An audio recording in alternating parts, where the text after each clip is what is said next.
If they don't have it, they come here. These GPUs are assembled in China, so they apparently, I guess, they have spare. And they buy it from these warehouses, which are on the upper floors of the building. They just have a carton. There's like probably a dozen tall and about the same deep. There's our cluster. Yeah, as I said, they're being full. They're quite well utilized. One of them sent me this price sheet. We're multiple administrations deep in a technological Cold War over processing power between the United States and China. China's Cyberspace Administration has labeled some U.S. graphics processing products as a security risk, seeking answers about U.S. government backdoors in silicon. Meanwhile, the United States has imposed heavy restrictions on exports of graphics processing units, or GPUs, being sold to Chinese companies by American companies. The sale requires rarely granted licenses for each import scenario to legally export GPUs above a certain performance level, with the stated objective being to restrict progress of private and government projects, including AI development in China, while trying to maintain the US's AI leadership. The United States takes this so seriously that just this week, the Department of Justice had 2 Chinese nationals arrested in California for what it alleges is the smuggling of tens of millions of dollars worth of GPUs. Because where there's prohibition, there's smuggling. We spoke to everyone about this NVIDIA AI GPU black market in China and the US. We found middlemen who connect buyers and sellers. This is it. Cool. Wow. 坐，没事的。你是他的客人吗？我堂弟。你好。兄弟。 Users who can understand the demand and explain it using the most dystopian definition of wealth. How many GPUs they have. They have much more GPUs than us. Than the university. Yeah, we're GPU richer. Oh, cool. Right. Wow. And we got them quite cheap. What model? This is A100. Oh, A100. These are A100. We also found independent repair shops who, simply doing their jobs, salvage valuable silicon components from dead PCBs of banned GPUs, innovatively hand-modifying them to be better than and have more VRAM than NVIDIA's own official product SKUs. 你在这里有48 GB 的4090吗？我们可以现做。 They can make one right now. Okay. 对，我们可以现做的。Hey, cool. We met multiple people who, when asked the same question, gave the same passcode-like Chinese idiomatic expression, or Chunyu. 你觉得NVIDIA 知道？这个是当然知道的，但是就是它是怎么说呢？睁一只眼闭一只眼。This is like you turn a blind eye. Do you think NVIDIA knows? Do they try to stop it? 就是它是这样，可能就像睁一只眼闭一只眼。 And among others, we even spoke with a US-based Chinese national buying video cards in the US to strip them and ship the GPUs to companies in China, violating US export control law. I haven't seen someone have a computer in a car for a long time. These nervous laughs come from a viewer of ours while meeting in Arizona with a GPU smuggler we'll call The Plug. The smuggler spoke limited English, but they both understood one universal truth. Oh, the temperature is too hot. Yeah. Okay, 2 universal truths. The second one is money, and this battery-operated Prius-mounted GPU testing rig with fur mark is the least suspicious thing in his car with a spare license plate in the trunk. We'll come back to The Plug later. Black market is normally a phrase associated with drugs or guns, but there's a new kind of black market, and it's high-end AI GPUs. And this particular black market is worth billions of dollars a year, and it's hiding in plain sight.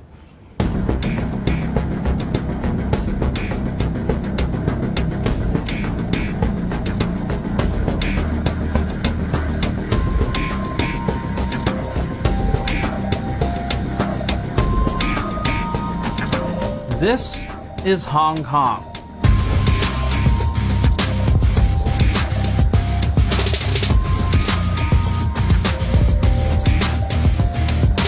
It's our first stop on this journey. By skyscraper count, Hong Kong would be the tallest city on Earth. The density is unbelievable. We spent a few days here for this story, wandering markets and meeting sources.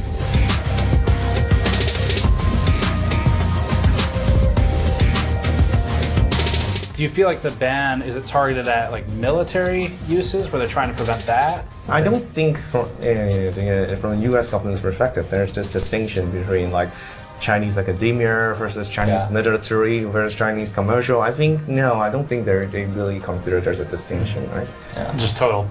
Yeah, very general ban. Yeah. So these GPUs are almost certainly moved one at a time, right? So it's very hard to get like a full HGX system, right? Oh, so the 90 normally comes from Australia and Taiwan. Yeah. And that's why we're here to learn what the demand drivers are for these GPUs, how they get into China, and more about the illicit side of the GPU smuggling business. The community brought you this movie. This production is being funded by our viewers rather than putting a third-party ad here. We're supporting ourselves via the community so that we can produce more fully independent movies like this. We launched our own Kickstarter-style fundraiser on our store, linked below. In addition to physical products like our Blind Eye t-shirt, Black Market GPU sticker packs, Blacklisted t-shirt, and our new GPU VRAM glassware, we also have digital rewards available exclusively to backers on this page. These backer tiers are available only for one more week, featuring bonus videos, wallpaper packs, and the highest tier even has a Q&A session with me, a tube of Kingpin thermal paste, and features a canvas print of a watercolor painting, painted by my mom actually, based on a photo I took in Hong Kong. We even hit a super stretch goal where all backers of any tier will receive digital rewards on a USB key, including a copy of this very movie so that you can watch it anywhere, anytime without internet and without YouTube AdSense ads, and preserve it in case it's taken down. If you prefer a single item, we have a brand new Blind Eye t-shirt featuring traditional Chinese characters written right to left, top to bottom, representing the idiomatic expression we kept hearing during this investigation. 睁一只眼闭一只眼。 The shirt features a cyberpunk dystopian-style open eye with a camera as the iris. Our fundraiser's already hit several stretch goals, and because it's brought in so much, we're gonna release even more Black Market backer exclusive videos that you'll get shortly for backing this project. All of these items will ship throughout September and October as we bring them in, so place your orders now to get them when they go out. The link is below.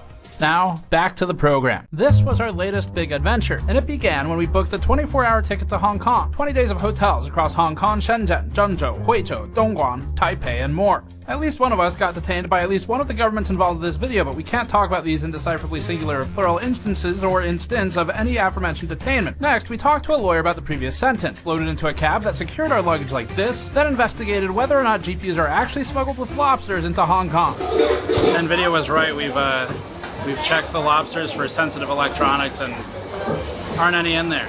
So, good move, Jensen. We found a pile of GPUs that are now export controlled and met a professor who really wants to make sure you know. These are legally obtained. Legally obtained. Came to a sudden realization that if a banned GPU is assembled in China, then what's to stop them from just taking That's it off of the line? actually a very good question because what's preventing these GPUs from falling off of the line? Yeah. Exactly. made friends with 3 different cats in Hong Kong. What do you think of the temple guards, Tannen?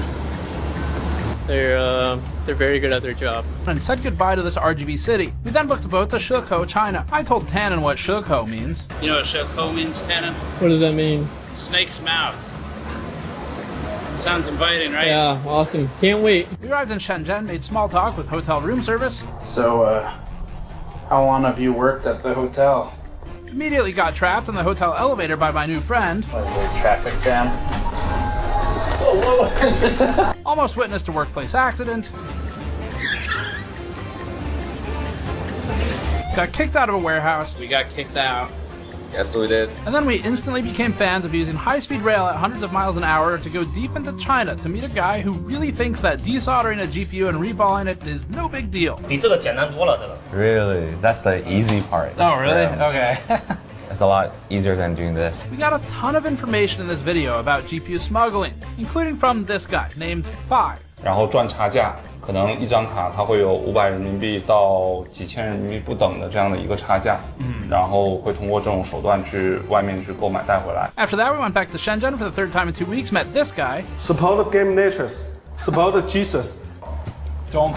Yeah. I'm his father. Went back to Hong Kong, flew to Taiwan, got some street food, and got on a plane back to the US. We spoke to a lot of people for this story to go on record and learn about the dystopian world of high-tech GPU smuggling. We spoke to people ranging from owner-operator trading companies to professors of economics building data centers. 5090是有禁止吗？是有禁止还是没有？我都忘记了。是禁止的。禁止的市场上确实是有啊。These are very expensive items. Right? I would imagine you would keep track of everything, right? We even tried to talk to the US Department of Commerce, but they didn't reply, and every person on the chain from the Department of State had out-of-office autoresponders because we coincidentally emailed them the same week of an especially problematic story that enigmatically involved name-dropping. But let's keep this focused on the hardware. Some of our sources are more confused by NVIDIA than others today. 然后说要再继续阉割一下，变成5090地利，double 地。 And people seem to laugh every time we ask about how many Intel GPUs they sell. Intel 的显卡是吧 Intel 的显卡呢 ？Intel 的显卡没有啊。But we want to connect as many dots of the smuggling line as we can today. And that's why we shot over 12 hours of interview footage that we just spent weeks cutting down for time.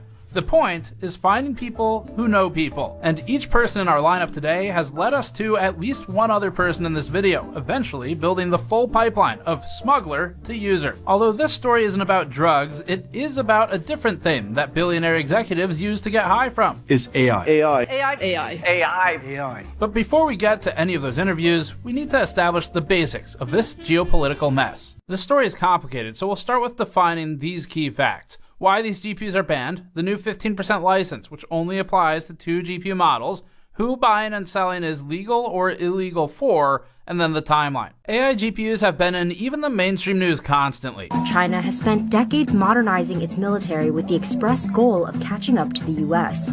AI-enabled drones are key to achieving that goal. We still sell billions of dollars a year of semiconductors to China. We just cannot let them access the most sophisticated, cutting-edge artificial intelligence chips. The export ban did prevent China from getting the highest-end American chips, but it did not stop China from catching up in the AI race. China's AI technology is getting a lot better. The concerns over Chinese focus on AI. China. This story has been a complete mess to follow. It's spanned years, and now 2 US administrations. We ended up with over 400 pages of research and maps and finding sources and trying to understand the laws. Here's why governments care about AI GPUs. NVIDIA functionally holds a GPU monopoly in our sector of the industry, which is building computers to play video games. That now feels relatively innocent by comparison to AI.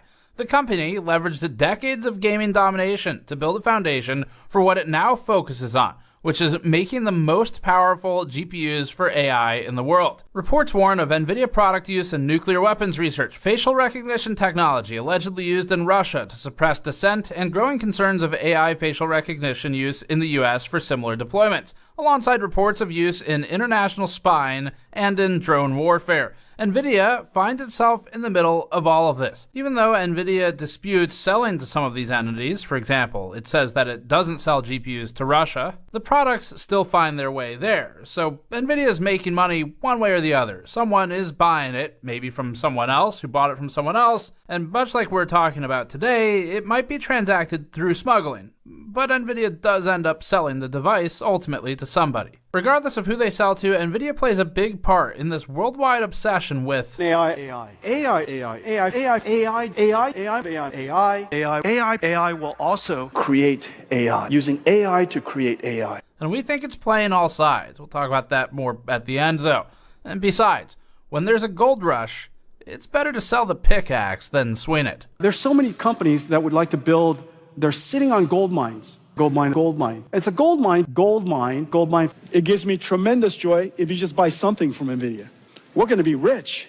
Although the US doesn't talk too much about its own use of AI, it spends a lot of time talking about China's. These semiconductors are unbelievably powerful, and we can't let them get into the wrong hands. We want the most other countries using our technology because, again, it's a zero-sum game. The concern, of course, in Washington, and particularly amongst the Defense Department and the Pentagon, is that these chips and this hardware and software ends up with the People's Liberation Army, the Chinese military, and will help them accelerate in terms of innovations on that front. The restrictions are really on advanced advanced semiconductors that could have potential military applications. And the goal is really to sort of choke China's AI sector and its broader AI ambitions. The US restricts NVIDIA's GPUs through export control rules that ban the sale of certain GPUs into China. That means the sale of GPUs by American companies or companies which want to transact business in America to companies that are in China or the Chinese government itself. Some examples of export controlled GPUs include gaming GPUs like the RTX 5090 and the RTX 4090, which are useful in AI applications, mostly for their high VRAM capacity. It also includes specific data center and AI GPUs like the A100, H100, H200, and B100, with the letter being the signifier for the architecture,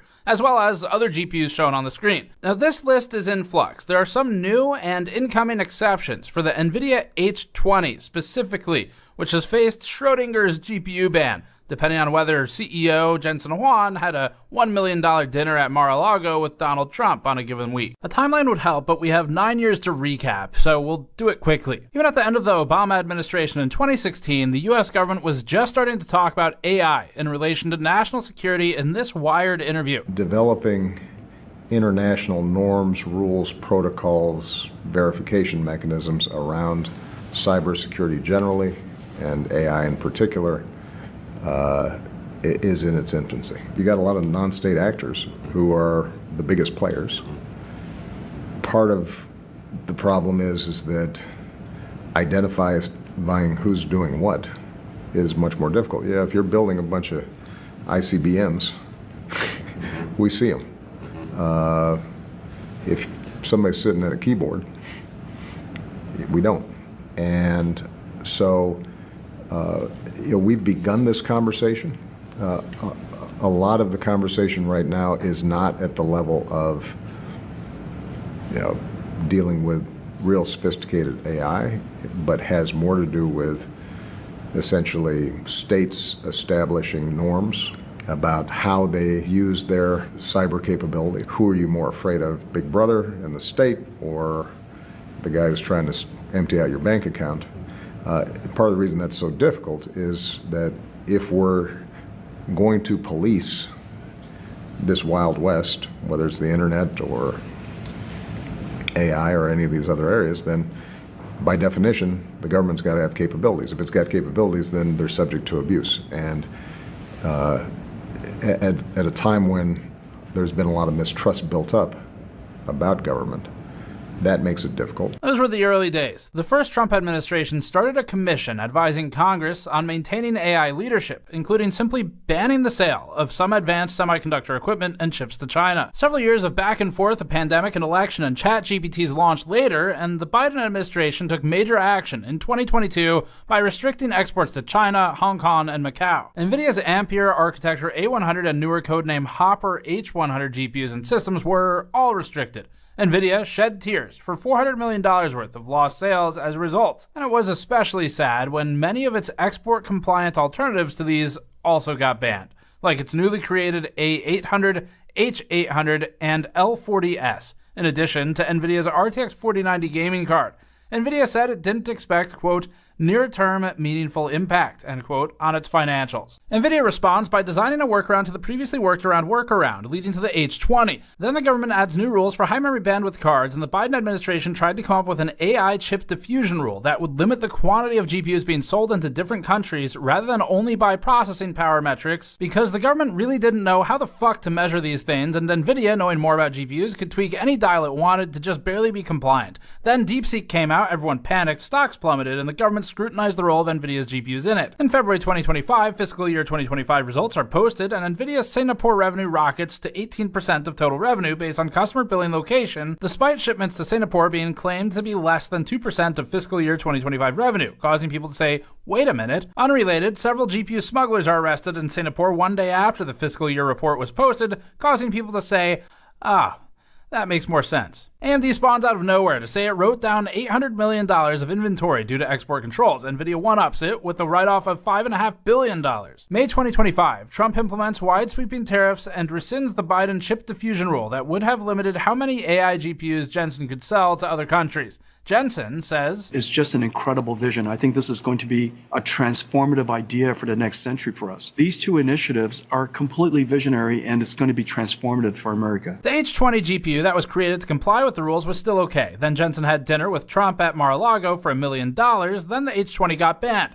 Must have chosen a really bad restaurant. In July, Jensen Huang meets with Trump and is permitted to sell H20s again, presumably choosing a better restaurant this time. Huang goes to China. China says Jensen's GPUs have tracking devices backdoors. NVIDIA says nah. Jensen goes to Washington. Trump tells Jensen to... Jensen, will you stand up? What a job. He loves him. He loves... NVIDIA. He loves Lisa Su. And more importantly, he hates Intel CEO. Intel CEO goes to Washington. Trump likes him now. Tim Cook materializes from the infernal plane to give Trump a 24-karat gold gift. And gift is in scare quotes because that's not what that's called. Then we get to this past week when Trump asked NVIDIA and AMD to pay 20% to the US government for sales specifically of the H20 and AMD Instinct MI308 sales. Not all GPUs, as some erroneously reported previously. Cousins Jensen Huang and Lisa Su negotiate Trump down to 15%, and now they're allowed to sell two specific cards that were originally created to comply with the laws before they changed, and somehow everyone walks away a winner, except now China doesn't want them anyway. That about sums it up. Except one last thing that happened as we were filming this. The Department of Commerce doesn't yet know the legality of the deal, with Tom's Hardware highlighting legal expert arguments over Article 1, Section 9 of the Constitution. It's not our area, so we'll move along from it, but just know that this is being publicly discussed still. If you want the full details with all of the in-between, we did collect it, there will be a massive timeline article on the website. We'll link that below when it's up within a couple days. There was also recent news about a 15% revenue share between NVIDIA and AMD with the United States government for sale of some AI GPUs. This is an old chip that China already has. And I deal with Jensen, who is a great guy, and NVIDIA. The chip that we're talking about, the H20, it's an old chip. China already has it in a different form, different name, but they have it. Or they have a combination of two will make up for it and even then some. But the H20 is obsolete. You know, it's one of those things, but it still has a market.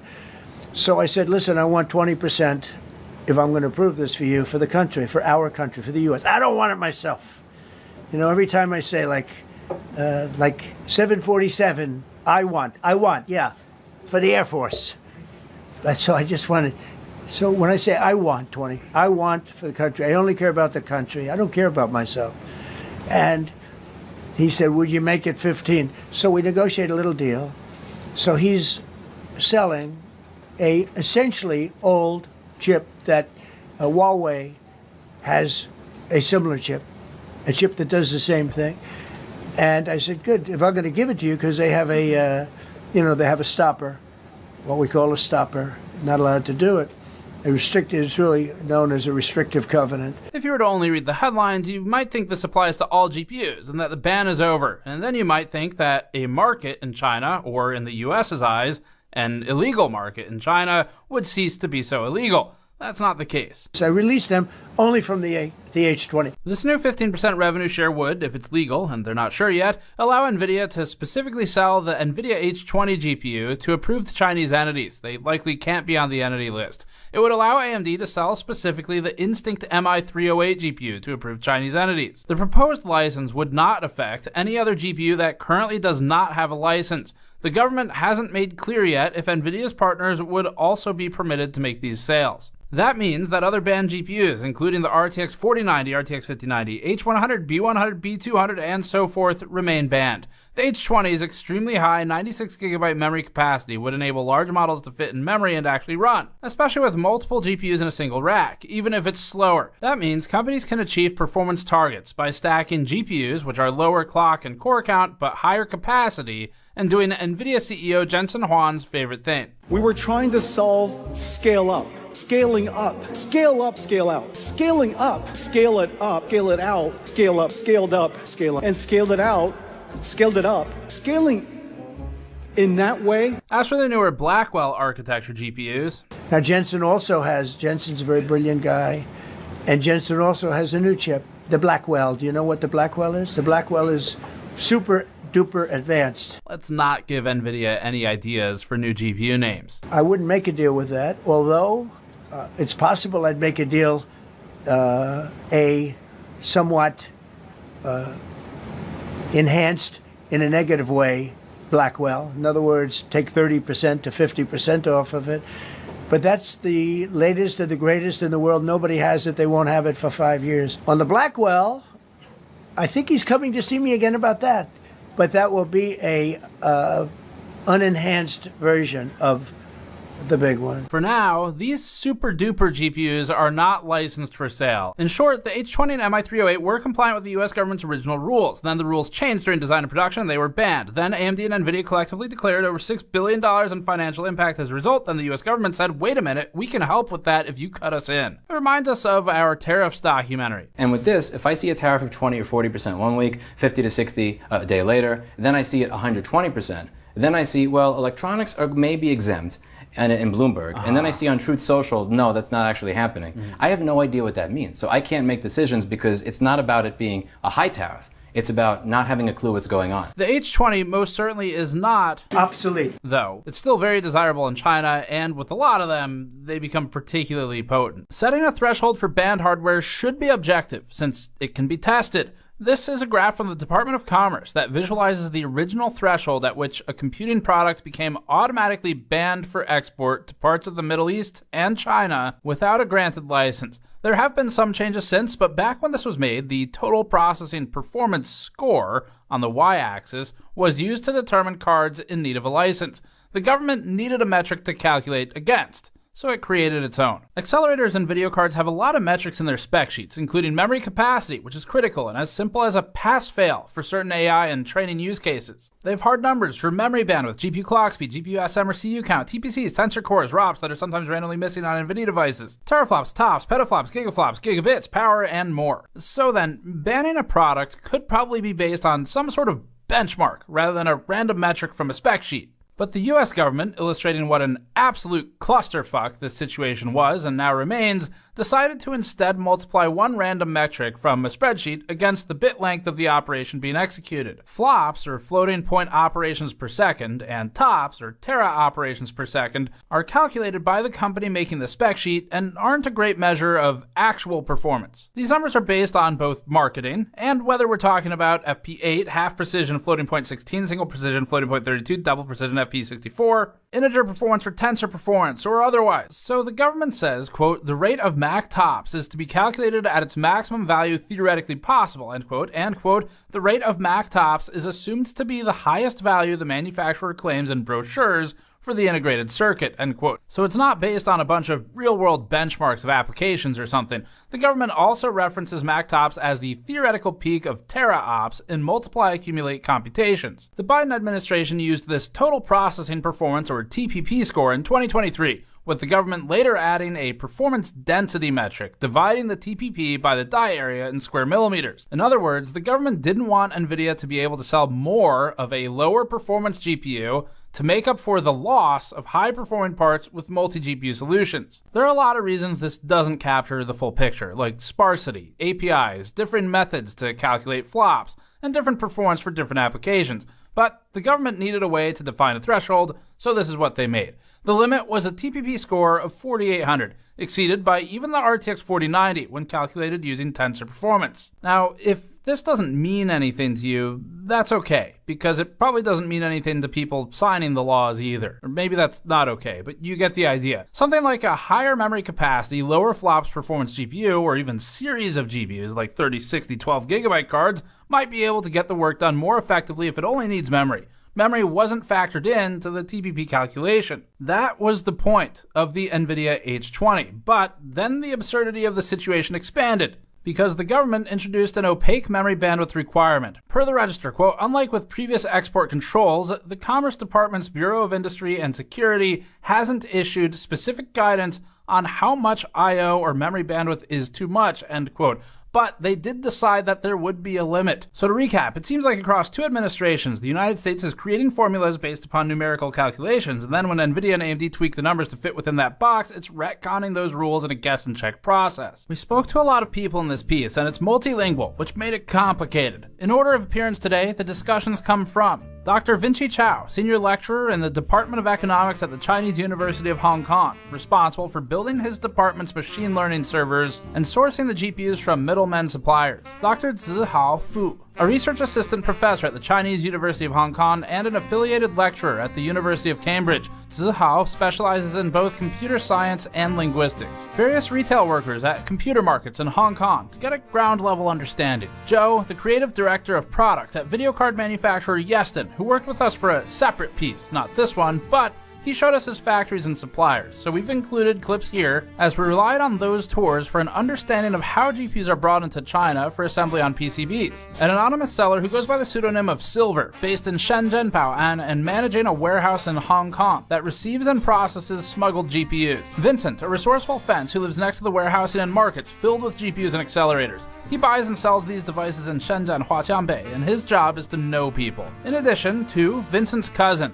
the Fixer's Fixer. If someone needs a component to fix a broken video card or to build a new one, they go to people like him to get integrated circuits. Mr. 5, a Bilibili hardware reviewer with a specialized focus on thermal solutions. Like us, Mr. 5 has had run-ins with NVIDIA that have ended in a soured relationship over disputes regarding independent reviews and editorial independence. Zhang Ge, a renowned Bilibili uploader, basically a YouTuber in China, who runs a video card repair shop in Zhengzhou. In addition to repairs, he regularly gets large orders from customers asking him to build them custom, unofficial, higher VRAM capacity NVIDIA GPUs for large language model tasks. Companies in Singapore and Taiwan who act as intermediaries between NVIDIA, NVIDIA's partners, and companies in China. The Singaporean and Taiwanese companies are able to bring banned GPUs and servers into their own warehouses and resell them to Chinese companies, skirting export controls. We're unable to disclose their identities because there would be punishment from multiple governments and NVIDIA. The Plug, a US-based Chinese citizen who drives around the country buying hardware from American end users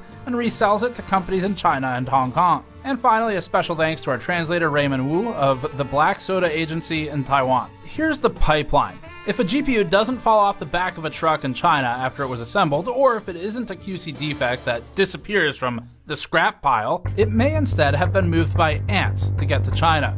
Mayi Banjia is a linear pipeline. Each ant in the fire line serves a specific role. It'll help to name those roles to keep everything straight. Here's what we came up with. The source has access to GPUs. This could be as innocent as you unknowingly selling your card on Facebook Marketplace to the Plug. The Plug is responsible for acquiring from the original source and reselling the hardware to the China-based distributors. In between, there's a mule. Sometimes this is the Plug himself doing a trip home. We learned that overseas students also regularly return with what are feasibly defended as personal GPUs that they bought at Best Buy and then may get resold for markup and profit. In either case, the mule gets the GPU into the country either by shipping it without interception or by hand carrying it. Next is the middleman, receiving the GPUs and often interfacing with or managing the warehouses that store the cards. The middleman buys from multiple plugs, including factories that get rid of rejects with fixable or unimportant QC defects, then sells those devices to more localized distributors. That's when we get to the fence, who buys and sells GPUs between middlemen and warehouses to end users in China. Then we have who we're calling the fixer, except this time it's literal. The fixer is an optional step that may involve soldering and modifying a GPU to improve it beyond its original specification and make it more marketable for domestic AI uses. They might also just fix QC defects from factories. Finally, we have the user. This is self-explanatory. The user is the demand driver, and oftentimes, large enterprises want dozens or hundreds of GPUs or more, while smaller users, like the university, may just want individual units or small batches. With everyone's role named, let's continue. And now, we start our journey. First stop, Hong Kong.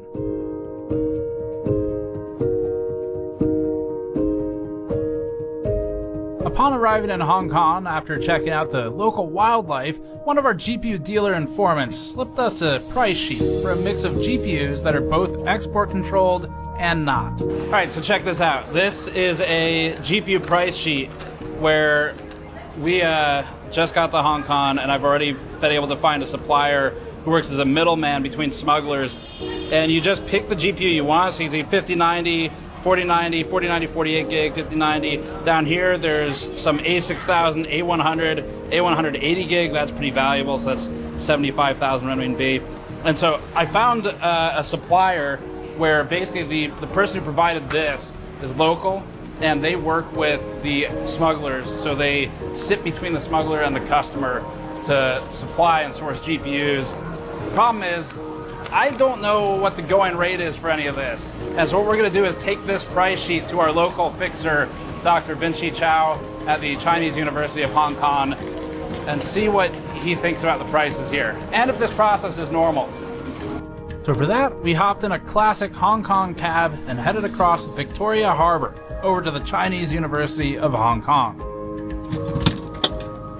不用找。哦 ，OK， 谢谢，OK。Thank you, sir. 拜拜。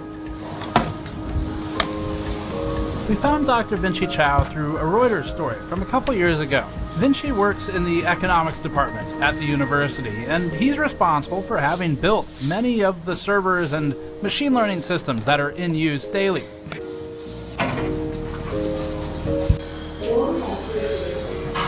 Here's some professors. Oh yeah, Vinci.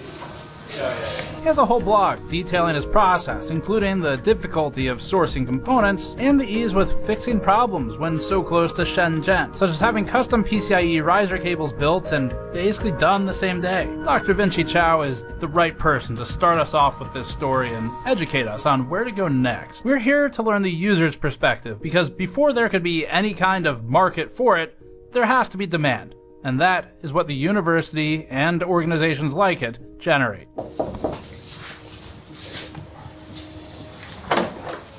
Hi, whoa. How you doing? Hey, nice meeting you. Good to meet you. This is Tannen. Hi. Nice to meet you, sir. Right, so we have several options. Okay. You can set up shop here. It's a construction site here right now. Yeah. So we are renovating. An interesting anecdote is that Dr. Vinci Chow actually went to school with someone important at NVIDIA today, the Vice President of Applied Deep Learning Research. I was actually in Berkeley at the same time as Brian Catanzaro. Oh, cool. We're working buddies. That's cool. Yeah, I know him. Right. Wow. We won't be able to do much talking in here because of the noise. Yeah. So, these are legally obtained. Okay. These are legally obtained.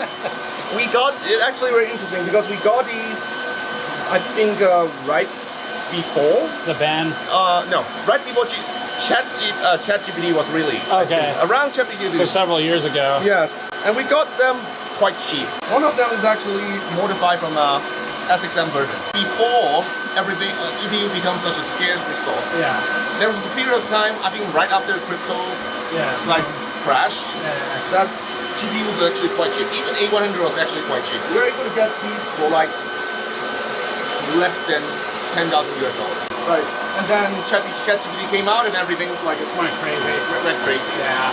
Even now, like if you go on like AliExpress, like you still see a lot of 2080 Ti, like 2080 Ti being modified. So for teaching, we use a 3060, because without modification in the Ampere generation, it has the highest memory capacity. Right.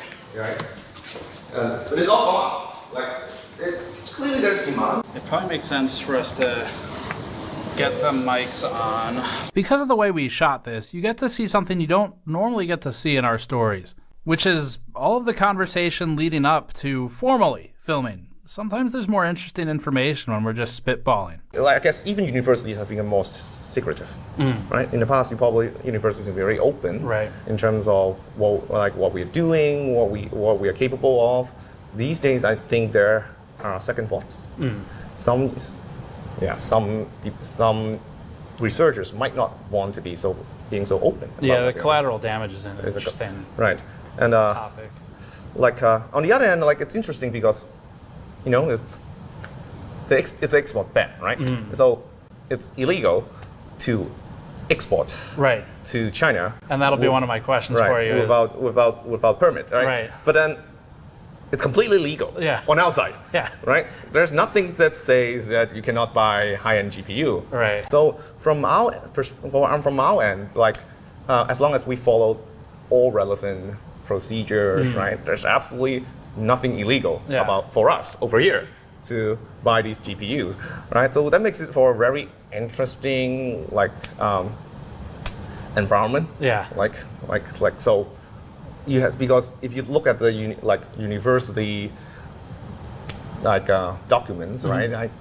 I think you will be able to find, like, obviously these universities have been purchasing GPUs, right? It's completely legal over on our side, right? Yet this is clearly not supposed to happen, right? From the perspective of the U.S. government, right? So I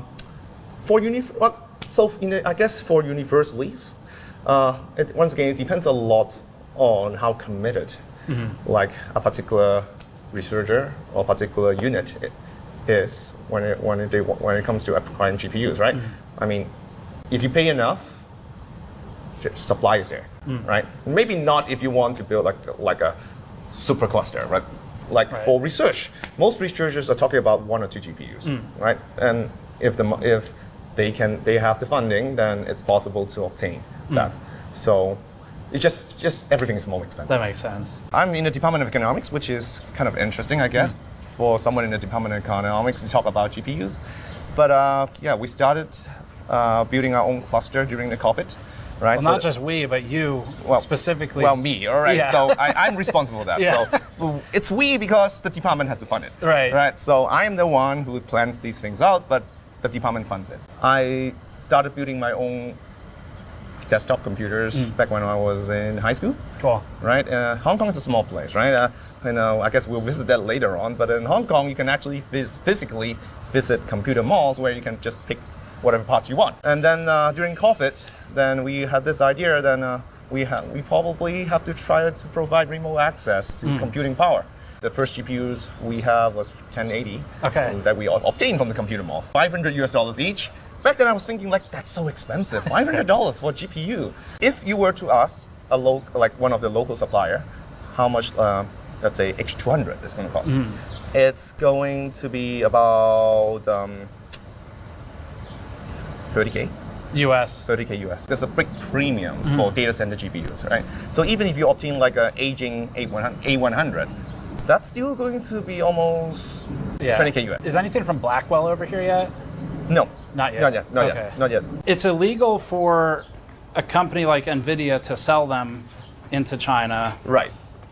But not for anybody here to buy them. Yes. I messaged some sellers on Alibaba. Right. And one of them sent me this price sheet. Ooh.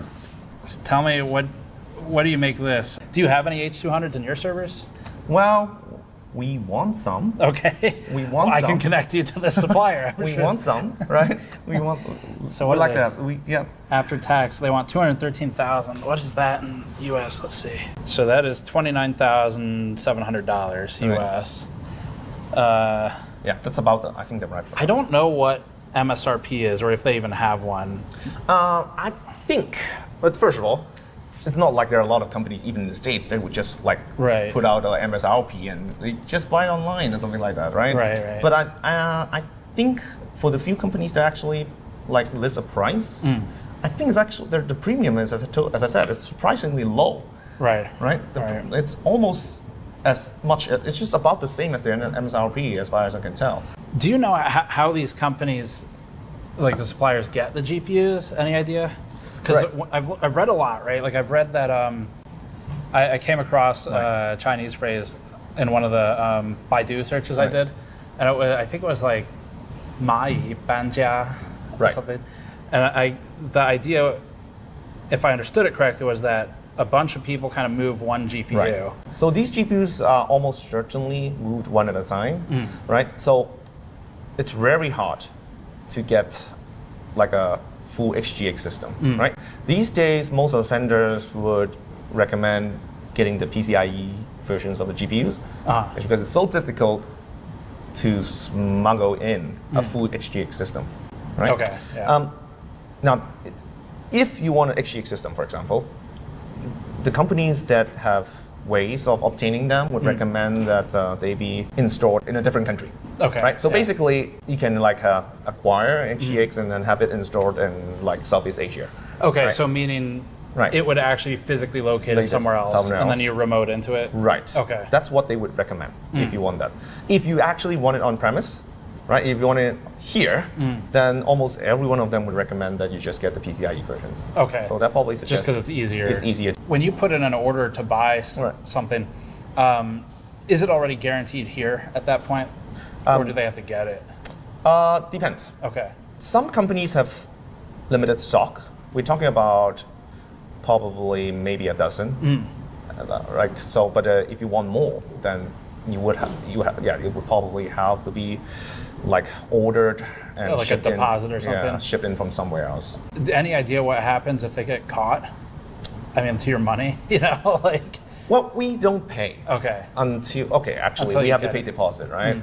But then I presume if they cannot deliver, you maybe get it back. We will be able to get it back locally, since I mean, we're not doing anything illegal, so we can just go to the court and suit them. And do the local governments even care? I mean, like, because I guess that was one of the things that was unclear to me. Where if it leaves the U.S., like let's just say, as an example, if NVIDIA decides, you know what, we're just going to ship it straight from Santa Clara, California to Shenzhen or something, that would be a problem. Right. But on the receiving side, do they care? Does like Hong Kong I would say I would say no. That we don't. We probably don't care. Like, I don't think the government is going to obtain these GPUs now that there's an export ban. I don't think they're going to do that. In Hong Kong, we have basically the government essentially funded 2 H800 Superport, but they are both legally obtained right before the ban. So, and since then, there hasn't been any news that they're going to expand their capacity. So I would say the government probably not going to do it itself. I guess the only thing they care about is if someone brings it in, they pay the import taxes. Well, but there's no import tax in Hong Kong. We are free trade port. Okay. You can pretty much bring whatever you want, except normal things like firearms. Like you can't do that, right? But otherwise, we are free trade port. So. Okay, that makes a lot more sense then. Because I think I read that Macau is the same. Right. Maybe free trade port. Free trade port. Yeah. Okay. Interesting. But I'm pretty sure these GPUs don't go straight from the US to Hong Kong. Right. They would go through. They probably go through some Sanguo, some third party country somewhere you can actually legally export those GPUs to. Singapore comes up a lot. Singapore comes up. Malaysia is another place that comes up. Right. Have you heard of? I saw a story from The Economist actually, where they said now there's. Like they referred to it as, I think, data smuggling. Right. They're talking about bringing data from countries with the export ban to Singapore to have it processed locally. Right. So I think it's similar to what some of these companies have offered us for consideration. Is that given how hard it is to bring in a large system, it's actually easier either to fund a system in Malaysia or Singapore, or you just rent capacity there, and then just remote access, right? Yeah. I mean, I guess the reason why you actually have to take physical hard drives back and forth is due to the size of the data. Right. It's going to be hard to transfer data remotely, but otherwise the idea is the same, right? Given that you cannot bring the system in, just have it somewhere you can access. How you doing? Steve? Hi, I'm Steve. I'm Zihao. Good to meet you. Here. Yeah, good to meet you. What department are you in? I'm currently working in the linguistic department. Okay. So my focus is still doing some programming and running on GPU. Previous, my background is computer science, so I need a lot of GPUs. Right. So you've already got the computer science background, but then I got a computer science background in this university. Yeah. Do you have your own server cluster? Is it separate from the econ? I think they have the best one. Okay. This is the best one in this university. So who built the one for the arts department? Actually, we use the university's GPU. So university have a central GPU, and everyone can use that. If you buy some GPU, and they can help you to manage that GPU. Okay. So that's how we are using. But I believe they have much more GPUs than us, than the university. Yeah, we're GPU rich, right? Right. GPU rich. Yeah. Yeah. What are the things you guys use them for normally? Just the training and inference large language models. Okay. Like for me, my research is about large language model. Yeah. So if you want to train a model, teach the language model to gain more knowledge, you need to fine tune. And before that, maybe a few years ago, we just train from scratch. But now it's not that popular. But we still need GPU to fine-tune models. Okay. So this is why we need that. What are the common uses for the models themselves? Like, do students use them for research, or what's the? Yeah, if you are in the university, so mainly for research. Okay. So currently, because a large language model can do a lot of things, a lot of research department will focus on using that. So a lot of research will be focused on how can large language model help them? For example, like cleaning the data and doing some basic inference, or just imitate human to do some research. Okay. Something like this. So it will. Do you guys ever end up working with each other? No, we haven't. Really. Well, our two faculties are in talk of collaboration, but as you said, like a lot of demand really coming from researchers that are using these models for things like processing large amount of text data, right? So, like in the past, what we would do is that these researchers would hire junior research assistants to go through text data manually, and it's a very expensive and slow process. Right? These days, all you have to do is to feed the text data to LLMs, and that really drives an explosive growth in demand for these LLMs. And because neither OpenAI nor Anthropic is interested in serving Hong Kong, which is part of China, right? So that means that there's a lot of demand for on-prem solution. What so in linguistics, do you use it for? Just as I don't know a lot about linguistics research, but the Dongwan Lao Shi is she's a linguistics researcher, and so I know one of the things that they do in the University of Columbia in New York is they'll scan old documents from like the medieval ages, from 1,000 years ago, right? That's cool. And they try to convert it into modern English. So what kinds of research, I guess, to give me a better idea? First one, if you want to do research on linguistics, you will be very interested in what the language model, how the language model are thinking, right? Okay. Yeah. So we try to explain what happened inside the language model. And another research direction maybe is just use language model to processing the data. For example, you want to know how the children learn the language. Children learn bilingual or many languages. So how they do it. So you can use the language model to imitate the learning procedure. So this is one of the possible direction. So there will be a lot of things to do. Yeah. What kinds of GPUs do you guys use? Currently for our group we have L40, I guess. Yeah. Okay. With 40 GB memory, maybe I forgot. Sometimes we have a 6000 and then some gaming GPUs, RTX series. Right. Yeah. The gaming GPU is much faster, actually. Is it really? Okay. Do you have any like 5090s yet, or 4090s? I have used the 4090, but not 5090. I think memory is the most important part for researchers, because if it's running slow, then you can wait for 1 day or 2 days. It doesn't matter.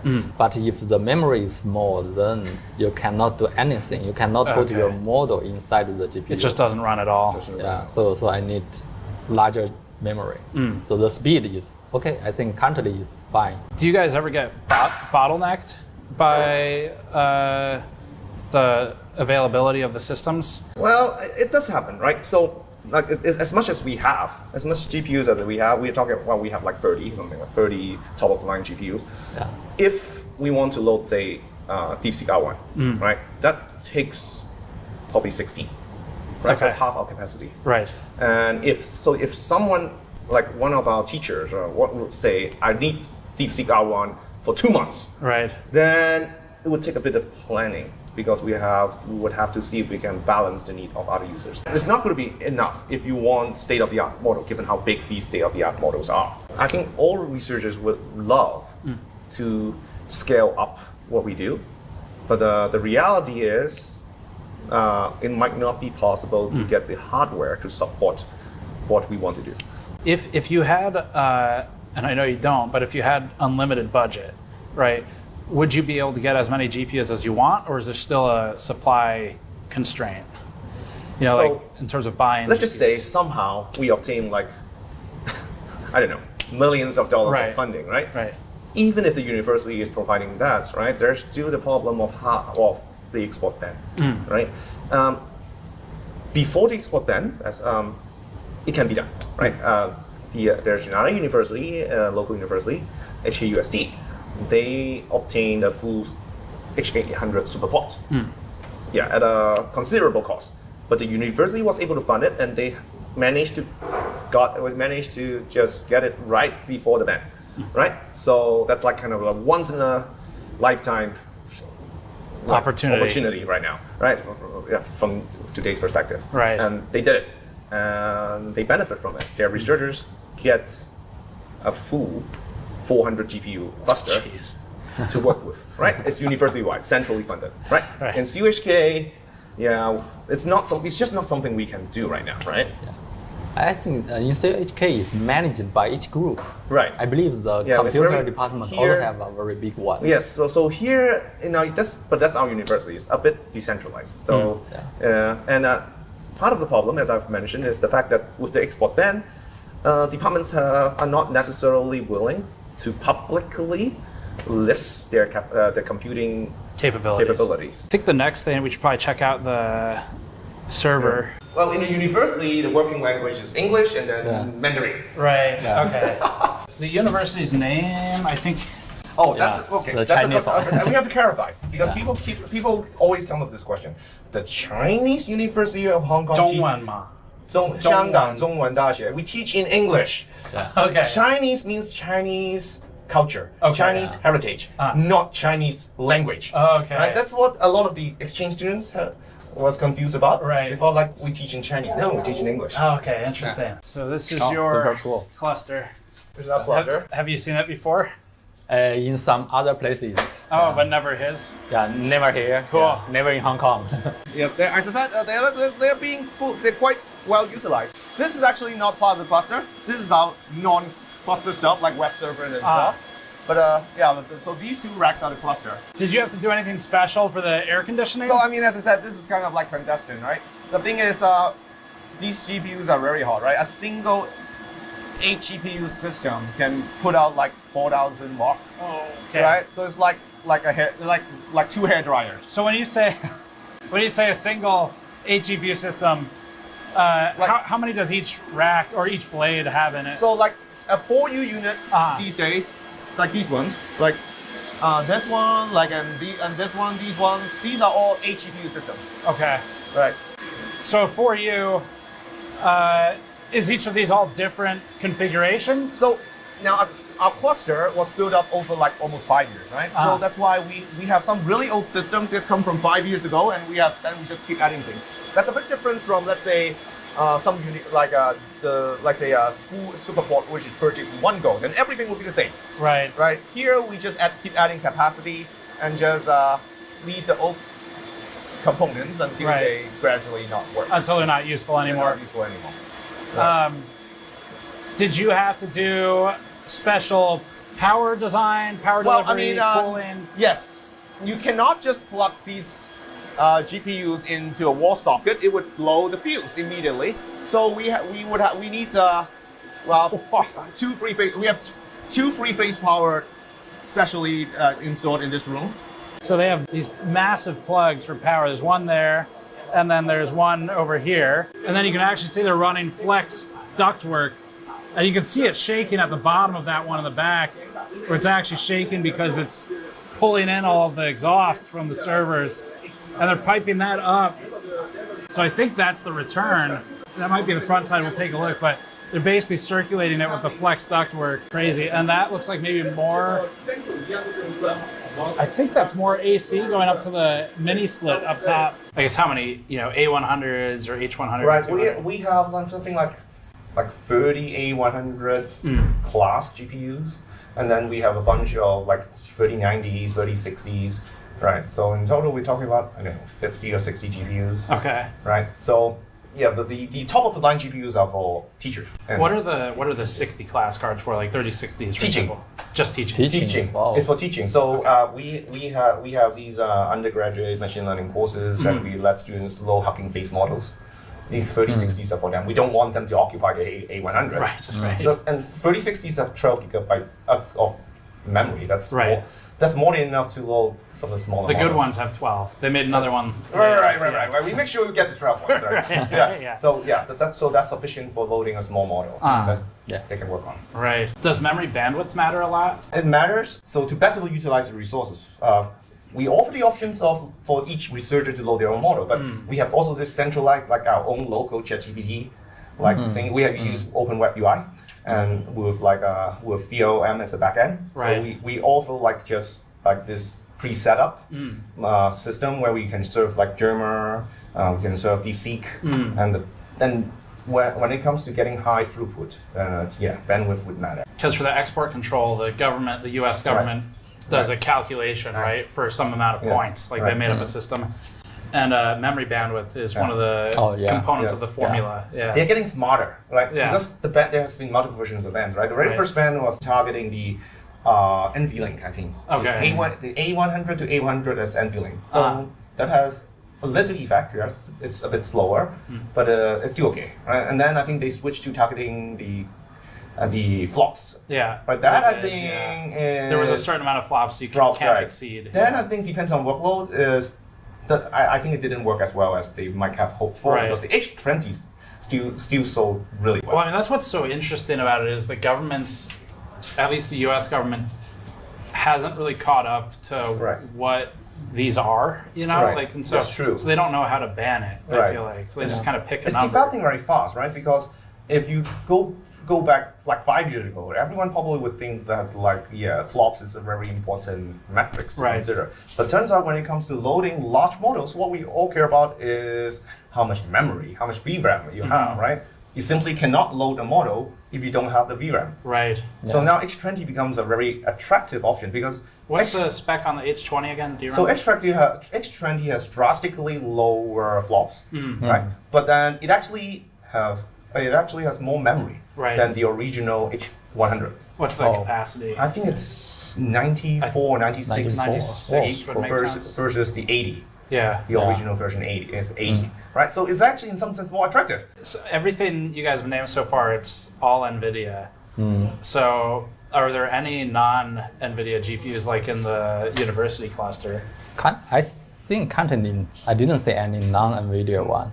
But I think it's promising. The AMD one, currently PyTorch also still support AMD one. I think in the future it will be another choice. The Instinct MI, AMD MI GPUs. I didn't remember What about Intel? Like because they just started making the B60s.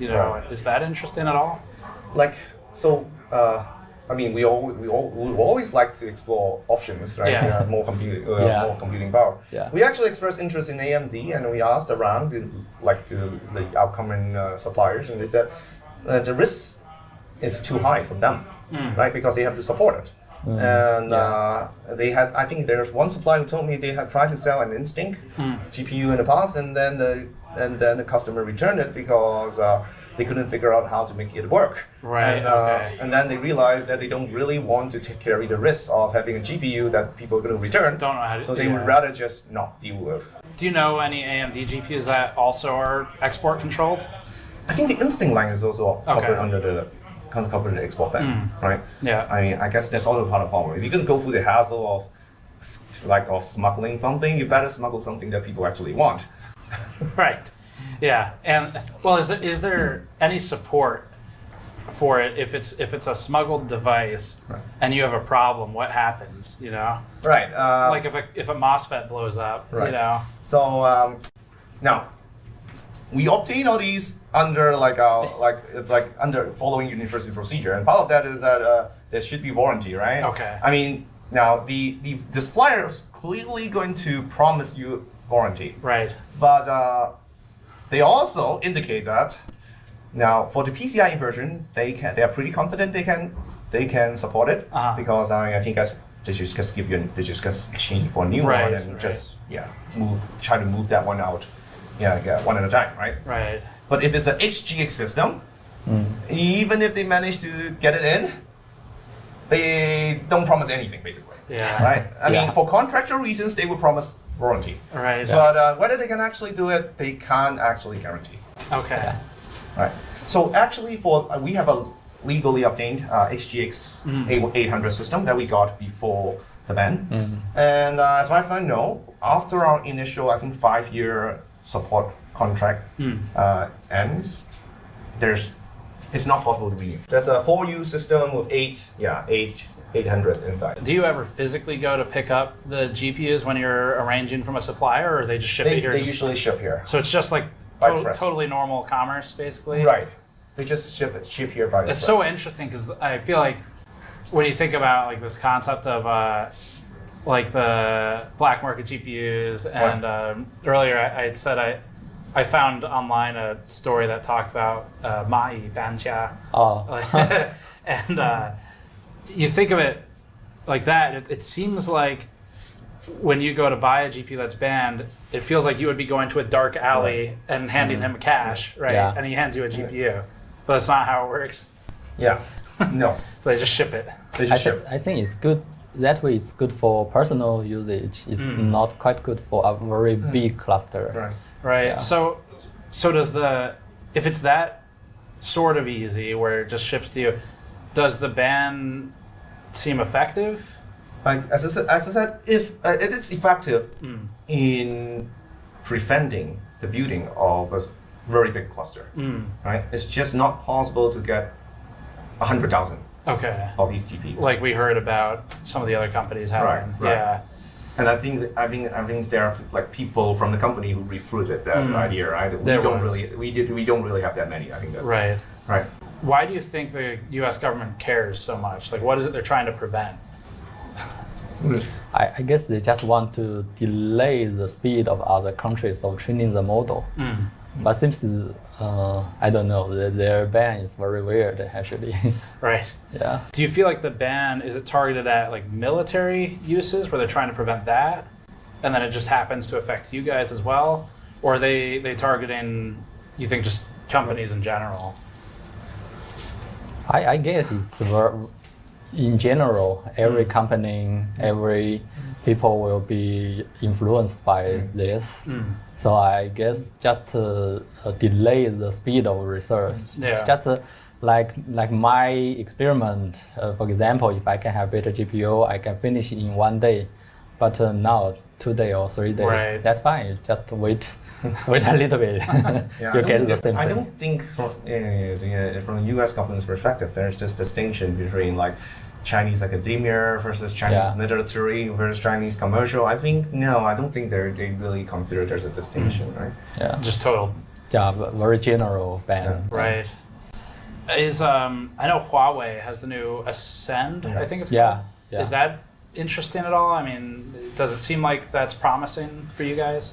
Huawei's GPU, I think they built that for many years, and they also trained some language model based on that.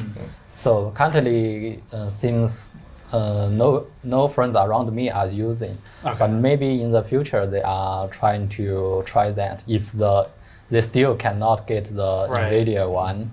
Do you guys need CUDA for your stuff? Oh yeah, definitely. If you want to train the model, you need CUDA. Right. So I feel like we can still get by because we as I said, we're not really needing that many GPUs, right? Yeah. So there's still enough supply NVIDIA GPUs supply around for what we need. Right. But if we want to scale up, then NVIDIA is just not possible right now. So probably one way, eventually, like something like Huawei Ascendance would be. You said you have an interesting GPU that was modded, I guess? Yes. We have several GPUs like as I said, like this is one of those like reference board. Yeah. And RTX 3090. Yeah. This is a 3090. This is a 3090. I think it's very Chinese specific, right? Yeah. I don't think you can actually. They were not popular in the US. You could get them, but not many. Yeah. But because they're noisy. They're Yeah. really noisy. Yeah. And the only reason to get these is because you want like multiple of them. Yeah. Right. Packed closely together. They're designed for that purpose, right? So they have these kind of slots. One of these I think are like a normal, actual PCIe version of A100. And this one is actually a modded version. But they use the same casing. Okay. So this one is actually modded from a SXM version. So if you install it and take a look at the NVIDIA system information, this one will show up just like it's shown as SXM. SXM. SXM. Right, but they look the same. This is actually a very interesting question because, as far as I understand, this is possible because these GPUs are assembled in China. These GPUs are assembled in China, so they apparently, I guess, they have spare casings, right? Well, so here's a question for you: if a banned GPU is assembled in China, then what's to stop them from just taking it off of the line? That's actually a very good question because, as far as I know, even the H200 seems to be assembled in China. Yeah. And I have no idea what's preventing these GPUs from falling off of the line. Yeah. Exactly. So, yeah. I don't understand how it works at all. How is the ban even how is the ban is even working? Like, the box of these GPUs clearly state they are manufactured in China. Right. Right. So, I'm not sure how actually that works. I mean, because it's like, NVIDIA's not allowed to sell it to China, right? But they can make it here, China, and then the intent, I guess, is they ship it somewhere else, and then they can't ship it back, right? But it just seems like if I'm the factory, it seems like there's a lot of money in. Right. So we had some QC defects, right? Right. So my guess is there must be spares. I don't know, right? Spare SXM, like. Modules, spare casings, and then somehow these spare parts just get assembled into a complete GPU and get sold. Yeah. So currently it seems like, that this whole GPU manufacturing thing has the flavor of that. Yeah. Right? All these high-end GPUs are still manufactured in China, but they're not allowed to be sold in China. Yeah. And somehow the US government thinks that's going to work, and somehow the Chinese government also allows that to happen. I have no idea how actually that whole thing works. Right. That's so strange. Because like the GPU silicon is made in TSMC, which is all over Taiwan mostly. Yeah. So they make it there, they ship it to the factory in China, I guess, and then an SMT line must populate the board. Right. One of the GPUs we have, one of the A100s we have, they're modded. I think one of the NVLink doesn't work. So my guess, the explanation is probably failed QC, right? And then it just gets assembled and sold. And so then you have 2 out of 3, I guess, NVLink. You just have so it's just going to be slower. Right. But for a bargain price. Yeah. Right. Is it cheaper than like a fully functioning? Yeah, like I think it was cheaper. Okay. It was cheaper, but doesn't make a difference if you're just using one GPU. Right. So it would be a bargain. Interesting. Yeah. Do you think NVIDIA knows that all of this is happening? I would be surprised if they don't, right? Yeah. I would be surprised. I would be really surprised if they don't. Right? These are very expensive items. Yeah. Right? I would imagine you would keep track of everything, right? Yeah. I don't know. Is that it's hard to know what they can do, what they plan to do with all these defective parts.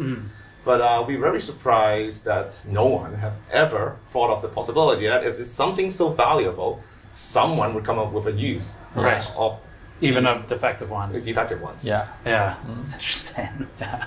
Yeah, like the AGPU servers, like we could pull out one of them if you want to see what's. If it doesn't disrupt you, that would be great. One of and then we have enough. Yeah. Pull out one. This seems interesting. So this is one of our older ones. This is our older one because this one is not.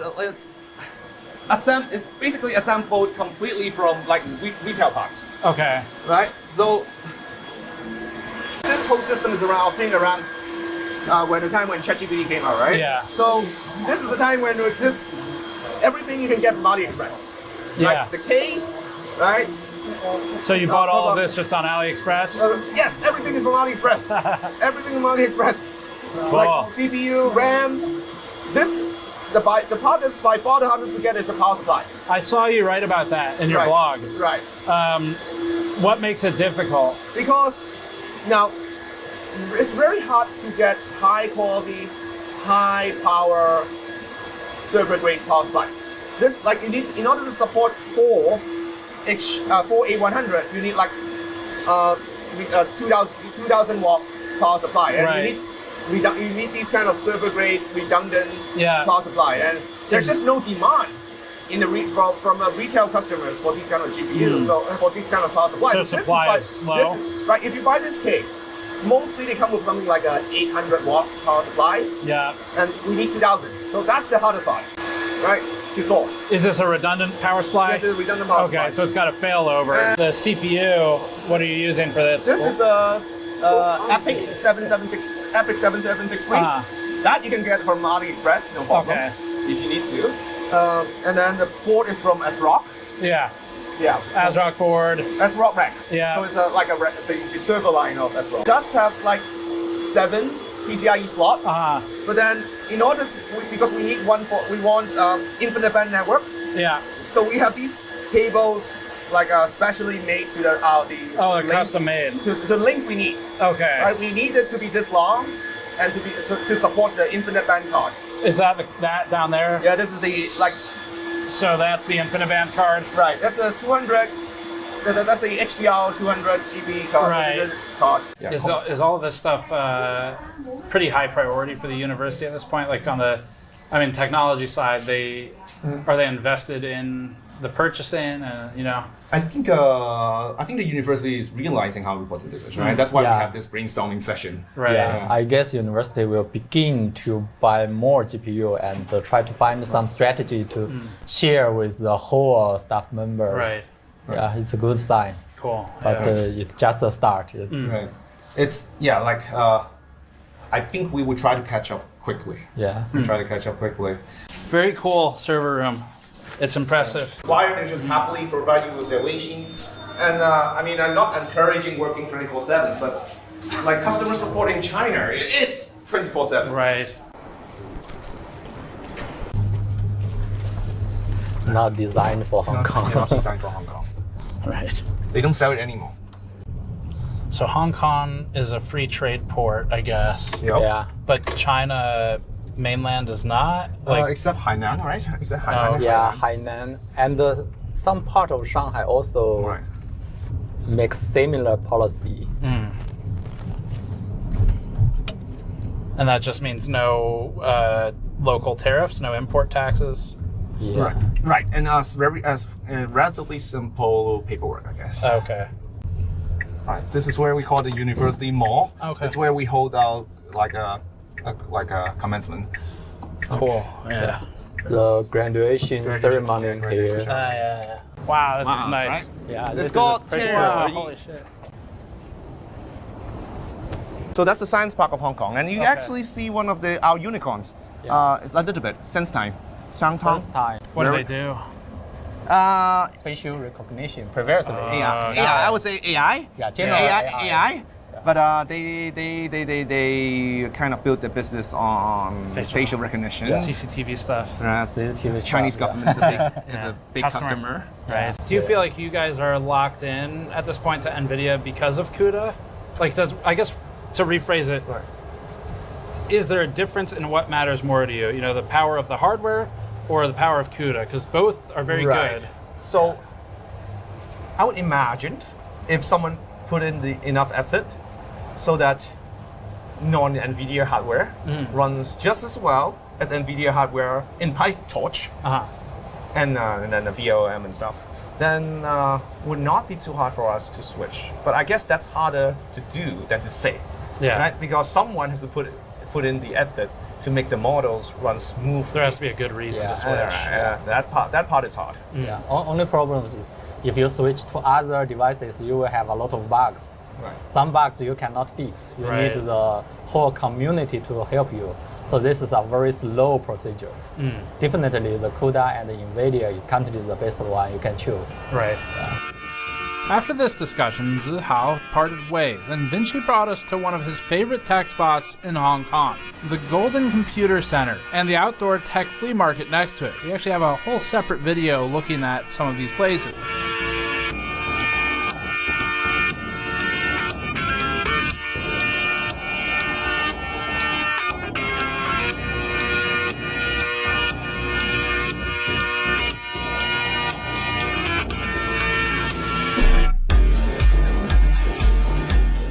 After this trip, we asked him if we could go find some supposedly banned GPUs, like the RTX 5090, except available in public, where in theory you shouldn't be able to find it. The hope was to find a shopkeeper with some ground level knowledge, more consumer level. Everyone wants Jensen's flavor. Do you still frequently go to the market? Not as often as before. Yeah. So mostly because I've mostly switched to using server components, right? And you can't get these components in these markets. Our cluster is pretty much exclusively Epic, which is rare when we start building out 5 years ago. 5 years ago, it's probably still a lot of Intel. Right. Everyone is still buying Intel, and we started buying AMD. So right now in our cluster, we have the last generation Genoa CPUs, and I think we have 256 core across 2 CPUs. My guess is these GPUs are probably smuggled in from from Southeast Asia. In that case, unless those countries try to enforce the ban. But I feel like most of them probably wouldn't really care. You know, it's not their ban. So. Right, it's not their ban, and why cross the Chinese? Right, that's a good point too. Yeah, I guess they've got 2 choices, right? Right, which is why Biden piss off America or piss off China. Right, well, that's why Biden had this idea where the Biden administration had this idea where you're gonna have to separate the world into different zones, and some zones are trusted and some are not. Right, but then this is scrape it, right? So now it's back to, I guess. Back to one by one. Yeah, back to one by one, right? And I haven't heard anything about the countries having to prove themselves to be trustworthy anymore.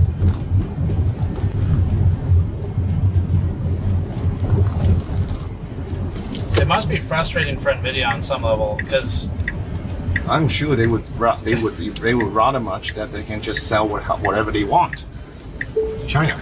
If they come up with a product that is in high demand, that means it's useful for AI. And if it's useful for AI, the US government wants to ban it. Right.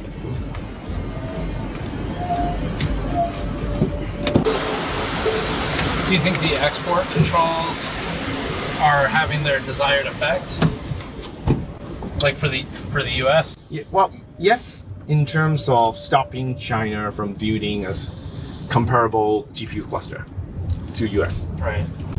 So it's really just about what you keep coming back to, which is if you want to buy thousands of them, it does make it a lot harder. Because I guess ideally, if you want to buy 10,000 GPUs, you probably buy it straight from NVIDIA if you can. Yeah. Not even that many. Even if you're buying, like, say, 400. Okay. Right? Let's say a superport. Right. Then the NVIDIA is likely going to be directly involved. I do wonder, it seems like if you make it hard enough to get US products, eventually you would think China would just dump its own resources into helping like a domestic, So, well, China is already doing that. Okay. Yes, Chinese government is trying very hard to come up with competition, a competitive GPU. All right. So where are we going? What's this place called? This is this is a shopping mall called Dragon Center. Watch your belongings. I did lock all the doors, right? But that's just me. I mean, okay. I asked him if it's safe to leave it in the car, and the first time we say it, he is watch your belongings from the police. I mean, they're priceless too. Be transparent. Oh, this one. It's a parallel import. Parallel import. Where is it? 平衡进口. Oh. Parallel import. What does that mean? That means not imported by an official distributor. So like kind of what it practically means is smuggling. Smuggling. Yeah. Right. So what are their prices? So the cheapest one. Cheapest one it says is a silk one. That's a big price difference. Yeah. Almost 2x. But the ROG ones are always expensive. Yeah, but it's not worth that much, you know? Like the price difference, I mean. I guess when the supply is one. Sure. Yeah. One that someone maybe brought in from another country, I guess. That's interesting too, like if they have to account for cost of like plane tickets and stuff. So that Astral is $5,223 US. So it's the cost of it's the cost of like almost two 5090s at home for us. Is it even in stock? The cheapest one is, I think it's about 3,000. 24, so yeah, 3,057 USD. And that's not like, that's pretty close to the average price. In the US, the average price is 3,050 right now. It's actually like the same. I see they have D. The 5080, I guess, is still okay. It's not banned, right? So. Yeah, but I think it's, if I remember correctly, the 5090D wasn't that expensive. So it's probably the price has gone up. Right. Yeah, because I mean, it's like more expensive than the cheapest 5090. Yeah. Interesting. It's possible that it still comes with warranty. Like these ones probably have no warranty at all. Oh no, I mean 3 years Hong Kong warranty. I think what that means is that the store promised that they're going to help you. Right. But I think these ones, the 5090D, they were imported back when it's legal. Right. So they still, I think they actually have official warranty. That's actually, yeah, that's a good point. I wonder if you bought one when it was legal, if you still get support. Yeah, I think that's the case. Yeah. At least that's the case with our data center GPUs. Okay, that makes sense. Oh, there's the D. The D is banned now. Yes. They can come up with DD or what? DV2. Yeah. I think the price has gone up. In like now that it's going to be banned. Yeah. It's interesting. You can buy a 5090 FE here. Yeah. I mean, but it's supposed to be banned, right? Yes. But you can just buy it retail in a store. As I said, it's not illegal to buy them. Right. But I guess what's surprising me is how easy it is to buy them. With the right price. 36,000 HKD. That's pretty expensive. That sounds expensive. That's like 4,000, over 4,000 US dollars. Holy shit. 4,600 US. Right. Wow. See? Yeah, but you can get it there. So I guess the main impact then of the ban is the price goes up. Right. Yeah. Any idea how they get their 5090s? Same way you do? Same way how the high-end GPUs get moved in. Okay. Although I think for these ones, there's a chance that it's actually directly moved in from other countries. You think one by one, I guess? One by one? I think so. I've heard that some students would do that. Okay. Like, buy one from Best Buy. Right. Move it move it back. Right? To a third country? No, just straight back to... straight back, okay. Straight back.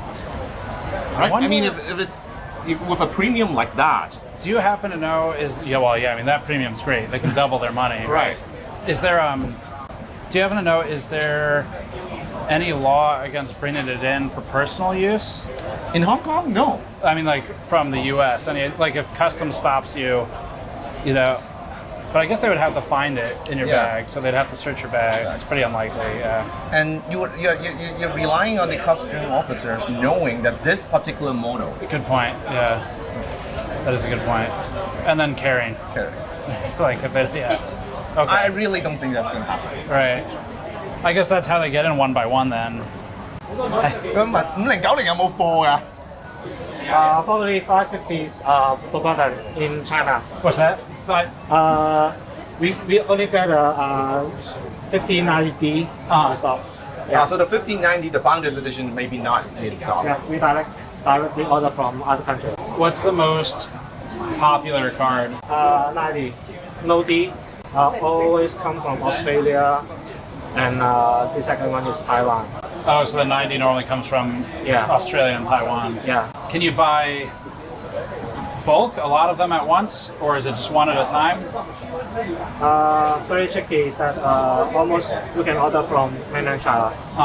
Yeah, you can buy a lot. Oh, mainland? Yeah. For 90? Yeah. Okay. Recently we got an ad from Facebook that are selling in Mongkok. They will provide lots of 90 only.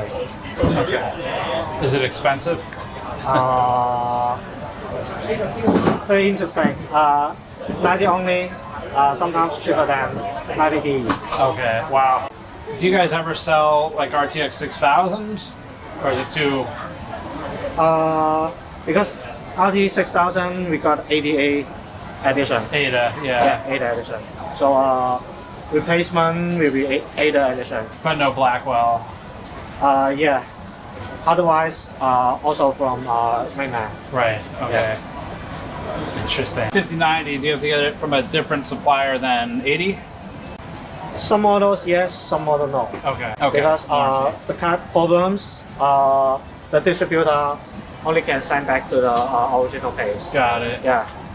But local distributor, they can do DOA or RMA. Okay. Yeah. Because the US problem, the 4090 or 590, right. If they got problems, they cannot get back to China region. Do you have any idea how the mainland suppliers get the 5090s? No idea. No idea. Yeah, because too much supplier. Yeah, they are doing trading. They can transfer the other regions product to Hong Kong. Okay. Yeah. So we have no idea what way they come, but we can know which region, like Australia, Taiwan. Right. Because Taiwan get lots of stock. Yeah, in because like last generation, like 4090. Yeah, the price raised very high. Yeah, but Taiwan think that in 50 generation they can make lots of profits. Right. Yeah, but it's not seems like what they thought.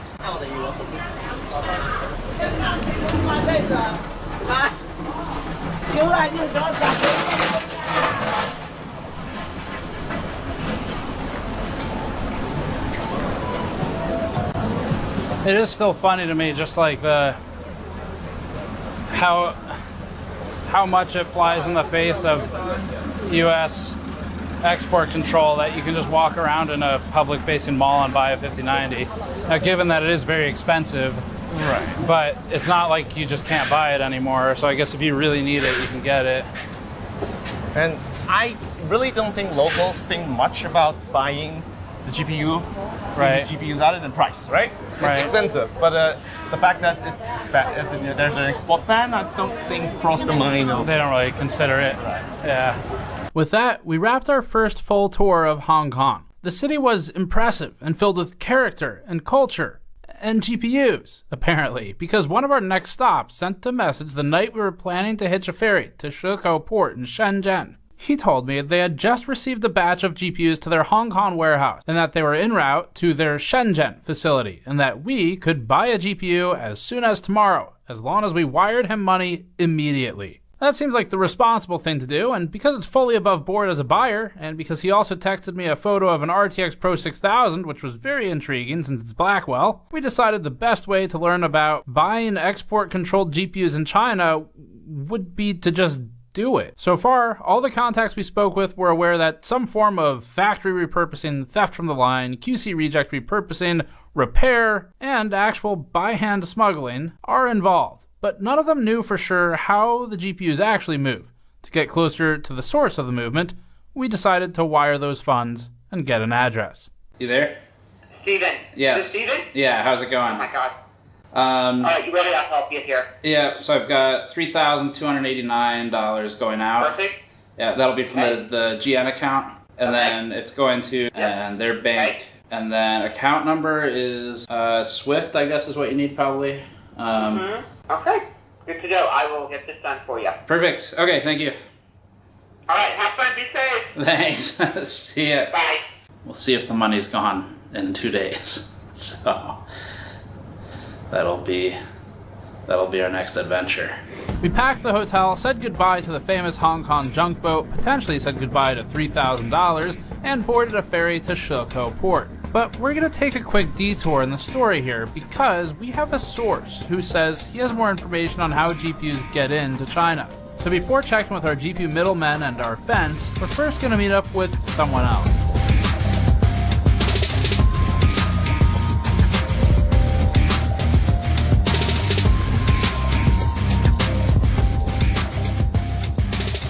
Next up, we took a couple-hour car ride to Huizhou to meet with a guy known as Mr. 5. Huizhou is a city with some serious grit.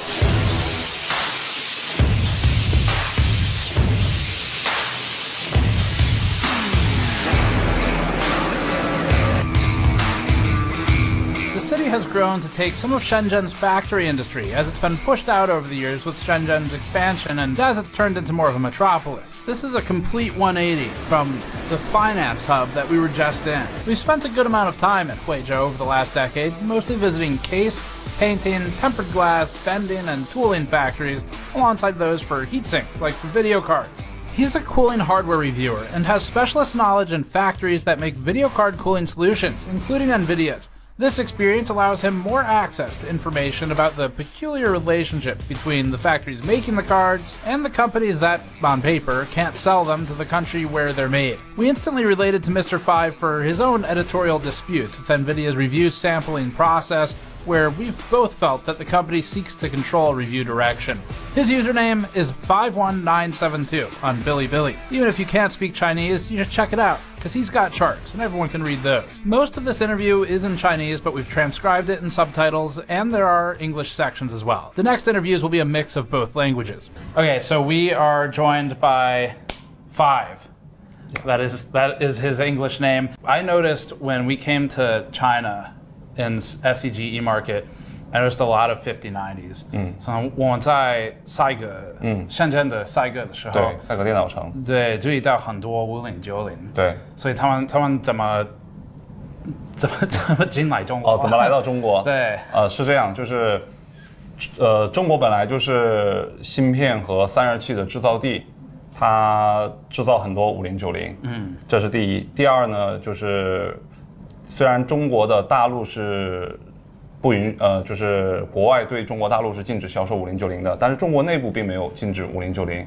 然后还有就是中国和深圳和香港很近，他们只有一道海关，很多人他可以从那边从香港或者是从其他地区其他国家，比如说美国、日本、新加坡等等地方可以购买，他们可以人肉背回来，就是自己携带回来，这是在中国是不违法的，他们是可以购买的。那当然还有最后一个就是可能会有一些人他为了牟利，他为了赚钱，他会去选择走私的方式，然后通过一些特殊的渠道把这些东西给带回来，是这样子。Do you think most of the banned GPUs come in one at a time？ 你觉得大部分的北京的 GPU 他们一个一个来？它有很多形式了，就是我们中国有一个特殊的职业叫做黄牛，它可以每天往返多次，它可以每次都带回来，它也可以去组织人，就是大家一起去香港购买，然后赚差价，可能一张卡它会有500人民币到几千人民币不等的这样的一个差价，然后会通过这种手段去外面去购买带回来。那这种行为，严格意义上来说可能是违法的，但是，总是有操作的空间吧，应该这样解释。然后，它可以组织不同的人去从我们深圳到香港，或者是到其他的国家地区，然后购买回来。当然了，这里面还会有一些其他的渠道，比如说，留学生。它也有可能也可以带回来的。这个东西其实我们中国国内对5090并不禁止。几个月前，背一张5090从外面背回来的话，可以赚到差不多2000到5000人民币的一个差价，可以赚这么多的钱。那最夸张的时候，一张5090就是在今年春节刚刚发售的时候，我们可以赚到，就是比如说我们从海外带一张回来，可以赚到1万人民币。所以对，所以就是它的利5090吗？对对对，一张就可以赚到1万人民币。所以很多人都会觉得，我如果出国有这个机会，就一定会额外买一张回来。那中国的5090只有从5月份、6月份开始，它的价格才在下跌。那现在的话呢，它距离 MSRP 还是有一定的差距的。它现在还是卖到，就是一些 AIC 的一些次旗舰型号，还是要卖到22000元到25000元左右。所以它还是有一定的利润空间的。所以就是因为中国有一句古话嘛，叫做天下熙熙皆为利来，天下攘攘皆为利往，就是大家都肯定还是最主要的目的就是有利润可以赚的。然后还有一个点就是，刚才忘记跟你补充了，就是很多5090它其实是中国就是 Made in China， 它其实就是本土制造的，所以有一些品牌方它为了去处理这些芯片，为了不去走很长几个月的海运，快速回笼资金，因为我们知道从中国到美国如果要走海运的话，可能要1个月2个月，很浪费时间。但是它如果在中国本土销售的话，本土消化的话，它会很快就可以被这里就可以转化掉，就可以卖掉，所以它没有资金压力，它就会选择在中国就地就解决了。It seems a little bit weird that these products are made in China. They're made here, but technically they're not allowed to be sold to here. 所以好像有一点奇怪，因为中国的工厂做这种产品，对，就是他们正确的说不让卖。对对，是的。所以你觉得？这个问题就要涉及到政治了。政治的话，我们不好评价。但是我觉得 So essentially, China is the leading manufacturer for thermal solutions, but once you get into politics, it's just something where you don't have much control. Right. And given the entire global political situation, this is not a surprise anymore. So even though on a logic standpoint, it doesn't really make a lot of sense, but it's politics. Do you think NVIDIA knows about this? 你觉得NVIDIA 知道这个？当然知道呀，这个是当然知道的，但是就是它是怎么说呢？睁一只眼闭一只眼。It's like you turn a blind eye. Okay. Yeah, they're just turning a blind eye. 因为中国是一个很大的消费市场，太多的钱了。Okay. It's too much money to be made, so they're not going to address it directly or acknowledge it, but they know what's going on. Do you think NVIDIA would want to stop it? 不会。No. 不会。Okay, cool. 最后一个问题是，如果我们的 viewers 要找到你的哔哩哔哩，他们应该去哪里 ？Where should they go to find his channel？ 去找到你的品牌。哔哩哔哩搜51972就可以了。51972。5。谢谢。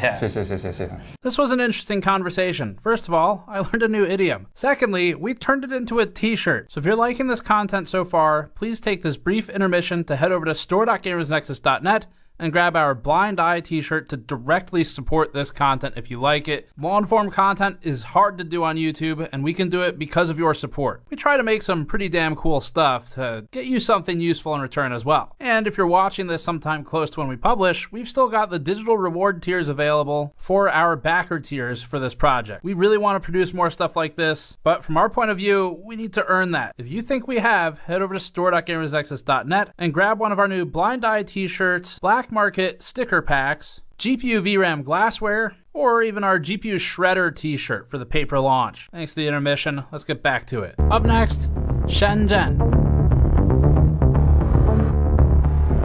Our first stop will be in Shenzhen Bao'an to meet with a trading company that sits between Hong Kong and Shenzhen warehouses. They're the trading company's trading company, and we're buying an RTX 5090 from them.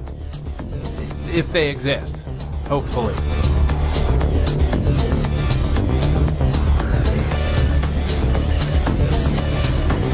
Shenzhen was a fishing village just 40 years ago. Now, it's one of the most technologically advanced cities on Earth, and it's grown unbelievably fast. Shenzhen got growth from pushing farming and fishing out and bringing factories in. Now it's even starting to push some of the factories into the outskirts. Shenzhen has some extreme cyberpunk vibes with its mix of technology and surveillance. It has packed tech markets in Huaqiangbei, including some of the weirdest computer parts we've ever seen in our prior visits. There are entire buildings dedicated only to small phone repair shops with their own kiosks. Another building dedicated to a mix of computer hardware, gaming, and miscellaneous components. More still, for just integrated circuits, literally an entire building where people pretty much only sell things like capacitors and MOSFETs. And all of these places have people who know people. That's their job. Shenzhen's technological rise comes with it an uncomfortable omnipresence of CCTV and facial recognition, which feels more fitting today than ever before, now that we know worldwide government facial recognition is a big user of AI GPUs. We started the day by meeting up with our translator for the next 2 days, Raymond, who's helped us on factory tours for years. Because Uber doesn't work in China, since it uses the Google Maps API and Google is blocked by the firewall, Raymond was also our man with the locally compatible apps to get us places. This became especially important now that even cash is becoming less acceptable by some cafes and restaurants. Everyone's moved to paying with the WeChat app. With our ride booked, we're off to see if the wired funds turn into a GPU. 对吗？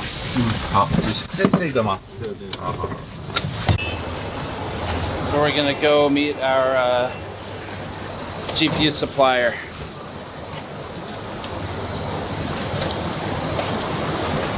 These guys seem to understand that we're media and we wanted to film, but we weren't 100% sure. So we walked in with the cameras off, and once we established that, we proceeded. Like, would one of them want to talk with me about just buying and selling GPUs? Or Yeah, 可以，就是 can't show their face. Oh, okay. Yeah. And our company name. Oh, okay. So you don't want... 因为懂的。Yeah. Okay. So we can talk about it, but don't show face or name, I guess. Yeah. Okay. Face or name or company. Okay, but talking about it's fine. Talk about it is fine, yeah. Okay. This is the card, I guess. This is the one that... Yes. That I bought? Okay. Can we record this? Yes, yes. Okay, yes. let's do that. 是新的吗? Yes. Cool.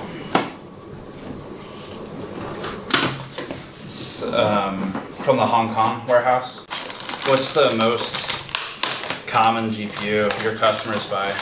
H800H200对 H800 然后 A800这种 然后5090D 然后5090DD 准备要出来，常见的型号就是这里。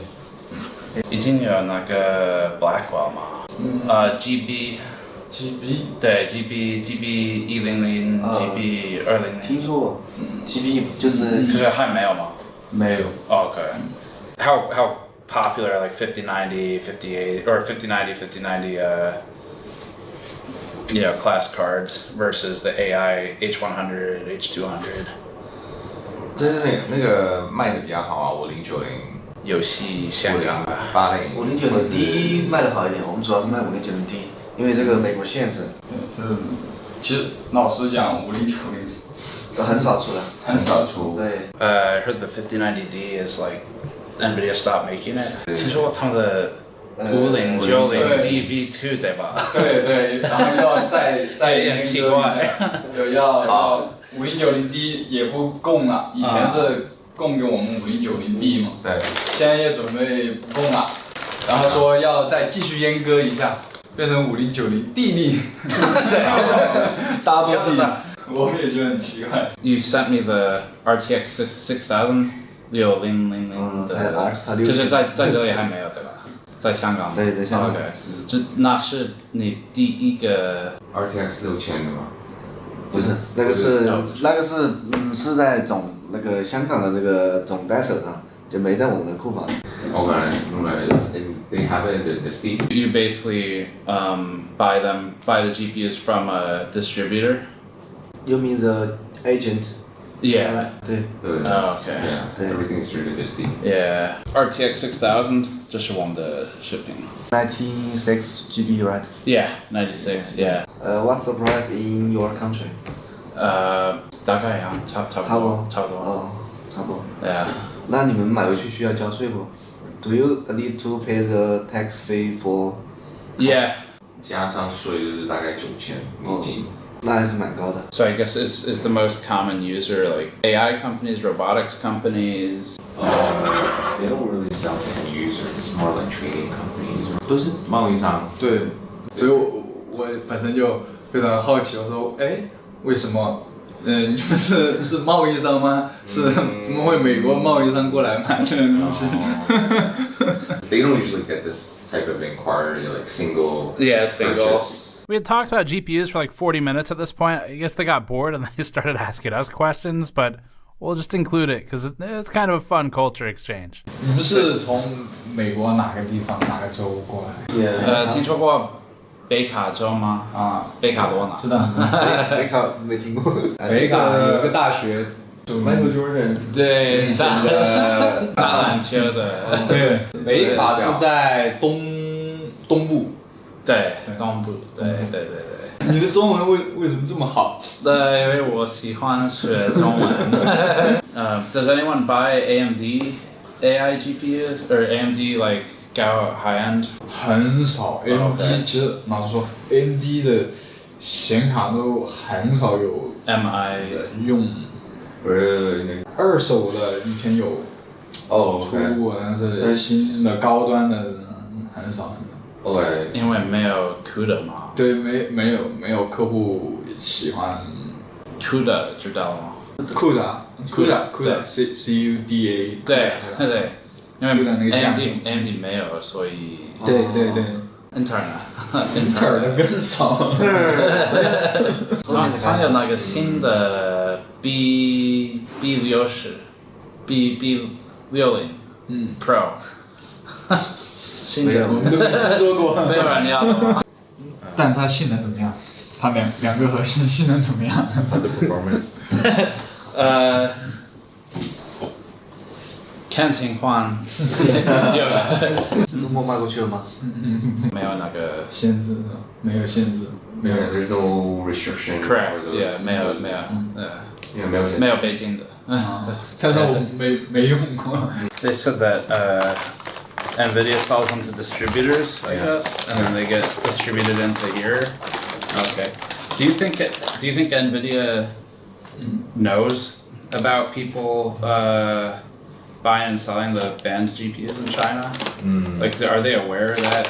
Do they try to stop it? 对，就是他是这样，可能就像睁一只眼闭一只眼，他知道是有卖，但是他明面上他会讲不要买。They know, but they're like, yeah, you guys can sell it, but we don't want to know about it. Yeah, we don't want to. Like 睁一只眼闭一只眼。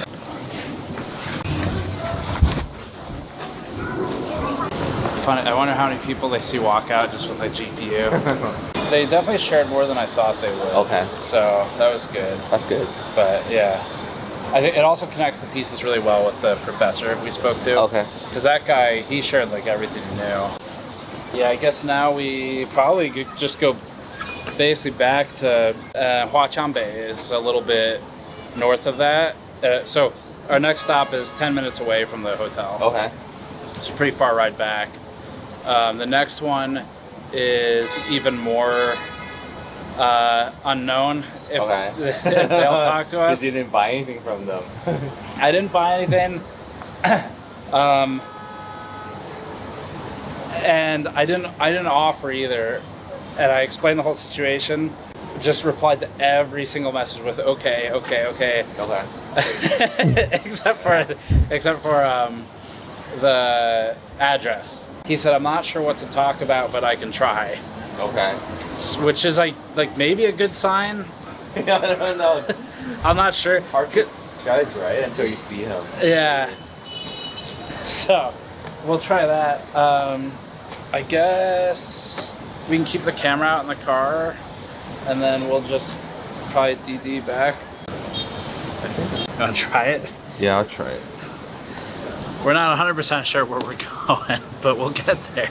So I think our biggest takeaway is these GPUs are banned for sale into China, and I just walked into an office and bought one. So the efficacy of the ban is maybe questionable.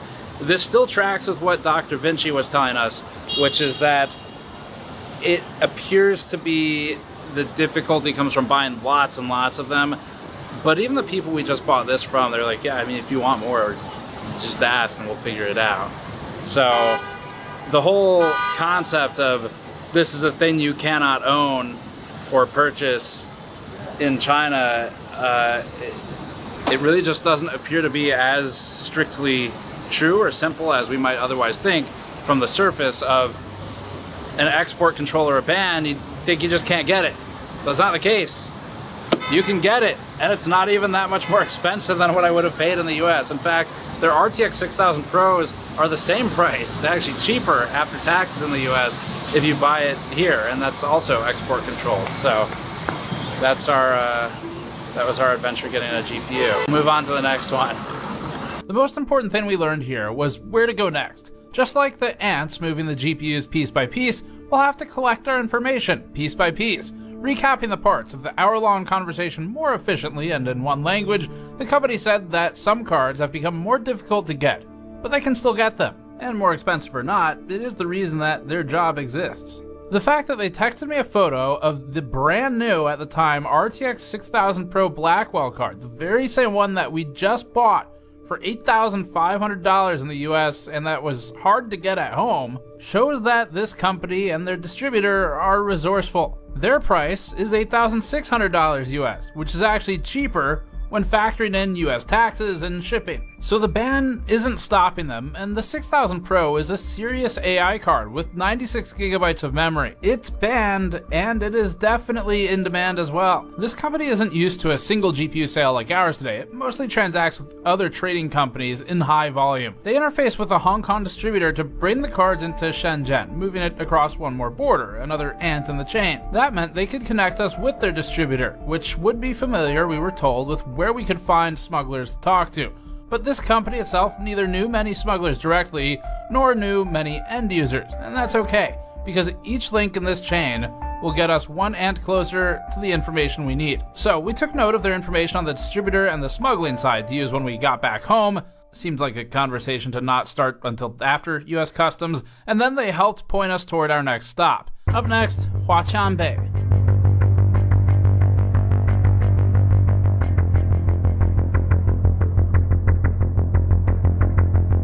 We hopped in a car and drove 40 minutes to meet up with a GPU trader we found in Shenzhen.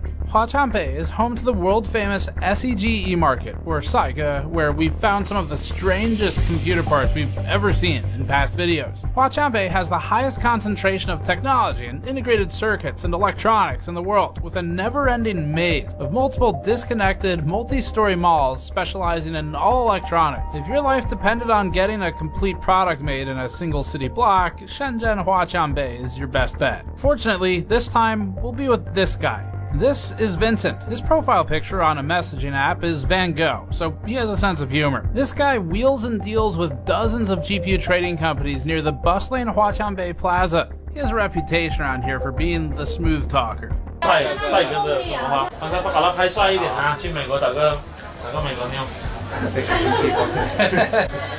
我还没有这勇气做大波浪呢。你做大波浪更好看。哦，显老哎。不显老，你还年轻呢。Our first impression was that this guy knows people, and they already know him. And that's what we need. Vincent generally seems to have an attitude of getting shit done. But before we met him in person, we had some concerns going into this that it would be fruitless, or that no one would even be there to meet us. Alright, so a second location to try and talk about GPUs for this one. No idea how this is going to go. I've been talking with the seller back and forth for a couple weeks, and every single response is 2 letters, okay. And so I don't know what that means. Raymond is going to try and explain the concept. Okay. see what I'm dealing with. Alright, let's go.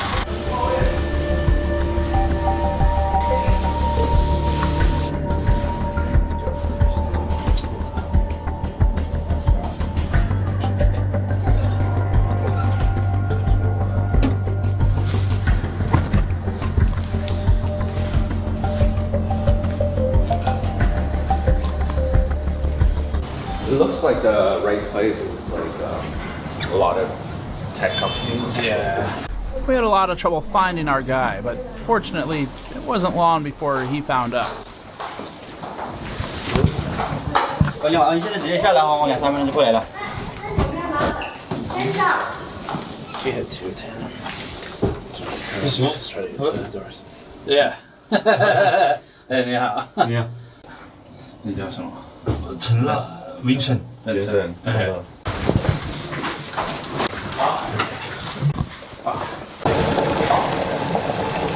啊，所以你有在卖这个 ？He's pretty open about it. Okay, Yeah, whatever he knows. 啊，谢谢。没事，但是你说要说英文，我的英文又不标准啊。你会说英文吗？英文说不标准的，没关系啊，很一般。在哪里学英文？在我就跟客户正常就贸易学的那几句，你钱给我货给你那种啊。Money pay me and give you goods like this. Is it difficult to get the GPUs? 货源基本上市场很多啊，就是赛格就很多了。你这里就很多啊？是赛格，前面赛格市场。哦，赛格市场 ，OK。对。There's a lot of stuff inventory. At SCG.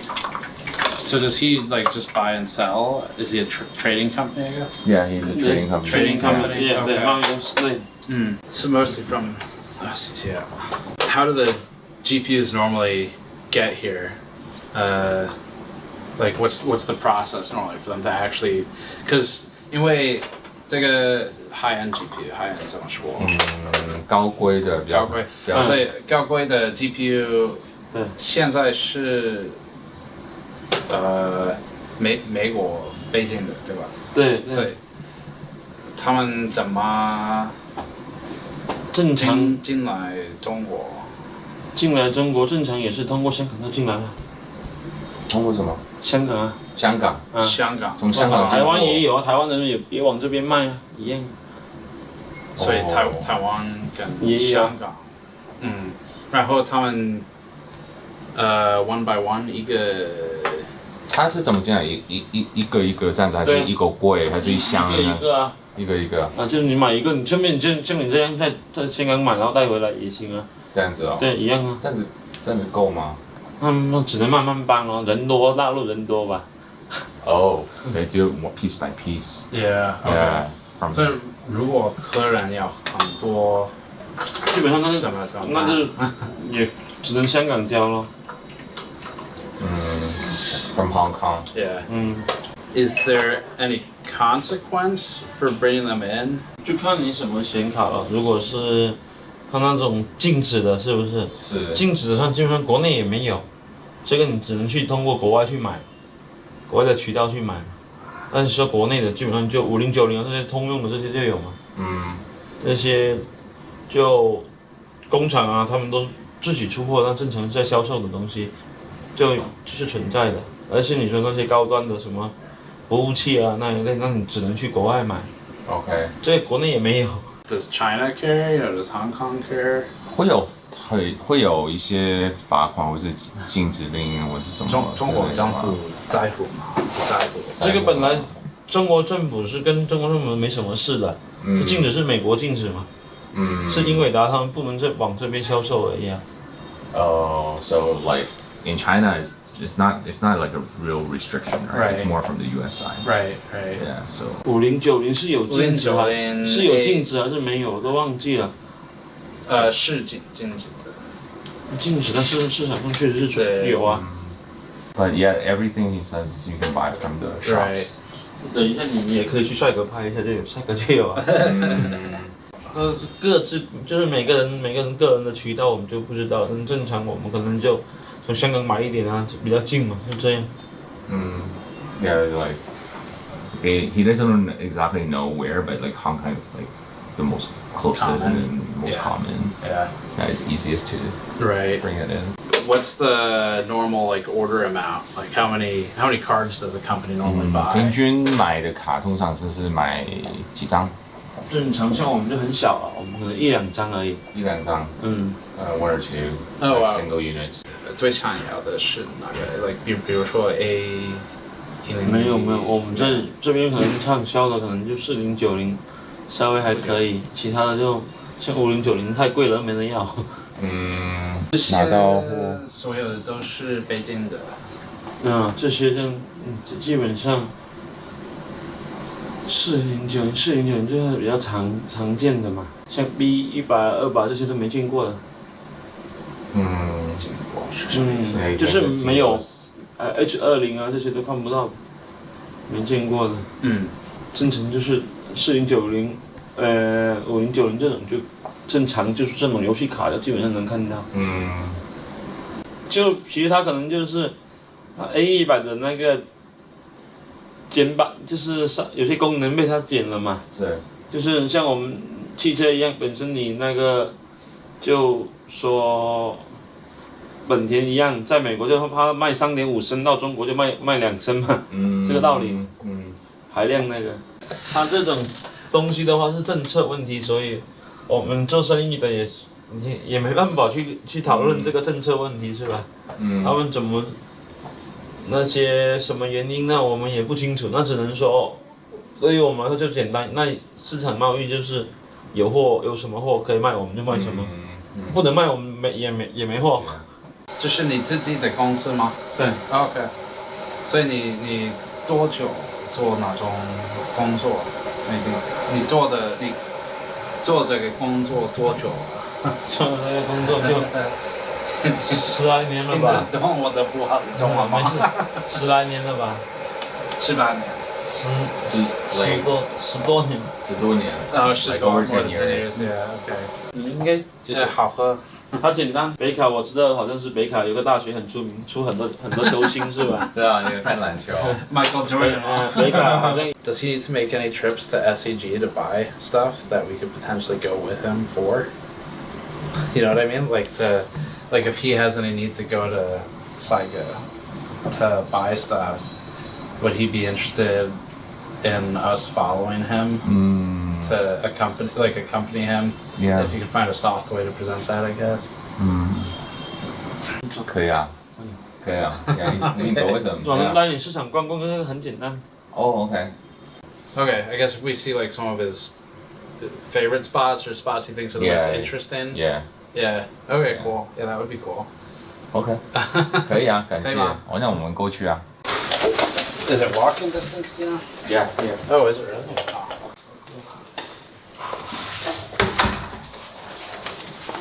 对自媒体，我们也是有兴趣，只是说不懂这一类，正好接触一下就。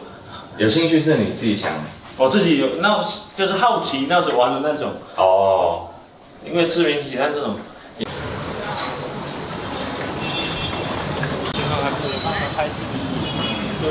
Vincent led us over to various large wholesale and consumer retail markets. His office is about 10 minutes away from SEG E-Market, which is his daily haunt. There's one peculiar detail in all of this. Vincent has customers both in and outside of China, but his foreign customer base is relatively high. He mostly deals in RTX 4090s, which seems to be a trend, as you'll see with our smuggler contact at the end of this.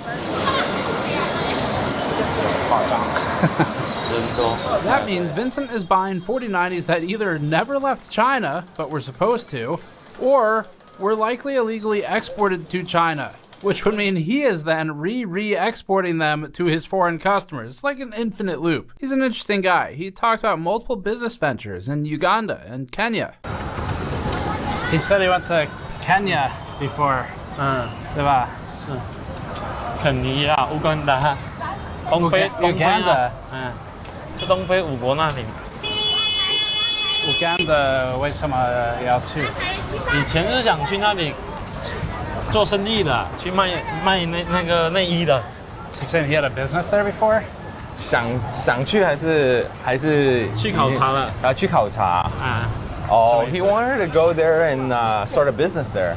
So he was like looking around and see if there's any opportunity. 然后后来为什么没去？那边的人太穷了，消费根本是消费不起。He's like the people couldn't afford it. Like the things that he wanted to sell was out of the market range. Okay. Too expensive for the locals. Yeah. 反正你现在去家里也没人。我们现在还有一个老乡在肯尼亚开牛肉店。牛肉店。火锅，开牛肉火锅。火锅。He used to work as a shopkeeper in the mall itself and would interface with factories or anyone else who wandered in. Just talking about his business. Yeah. Yeah, it's pretty simple to set up a business and start running a company like his. Right. So low cost, and then it's like also like very scattered. 以前都是做市场做柜台，跟他们那种一样。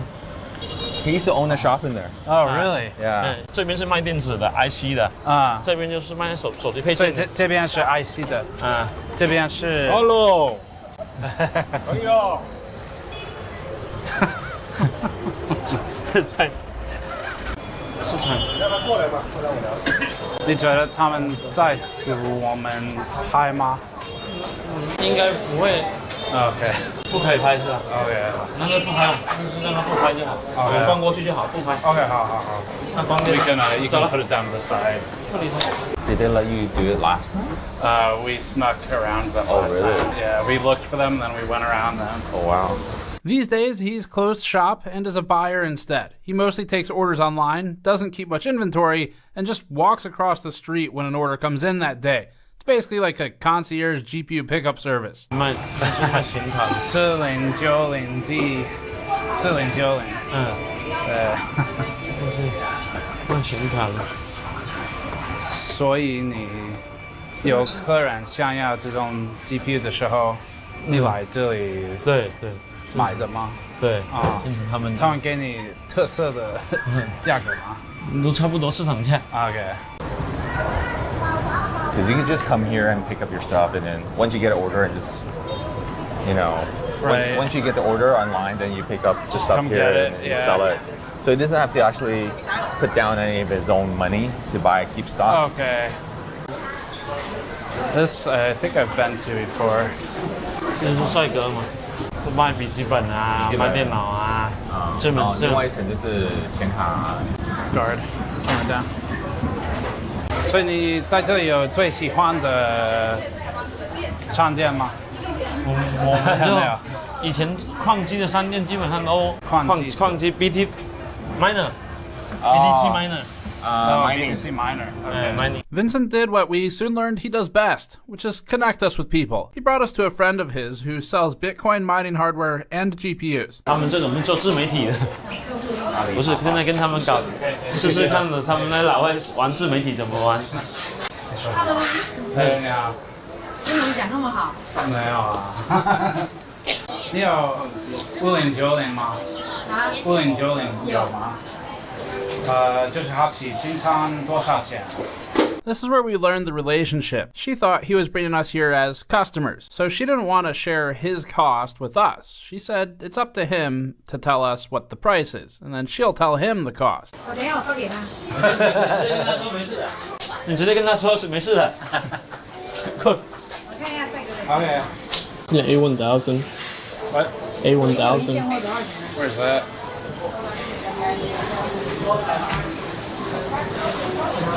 Right here. Hello，微星19800。19800。微星的。19,800. That's not bad, honestly. Like that's pretty close to U.S. pricing. 2,600. The average price for 5090 right now in the U.S. is $3,054. It's actually like cheaper than average. But that's what the other guy was saying, right? Like the prices is like so similar. 谢谢。所以跟老外搞一下自媒体，看能不能宣传一下，帮你宣传一下，把美女拍漂亮一点。国外的是吗？啊，拍漂亮一点。帅哥的什么花？上件叫什么名字？我看不懂中文字。音创。YC miner。BTC 的 miner。OK。中文讲的还挺好的。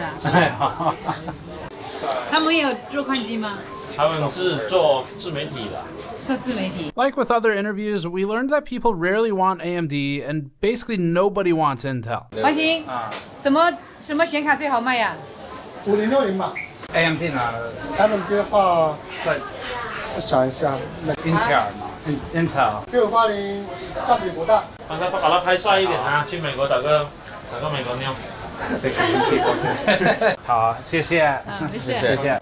Is she one of his suppliers? Do you know? She's like he does what he does. They're very similar. Oh, okay. He knows her, I guess. Yeah. Okay. Because he started off as like doing mining machines, so she's still doing it.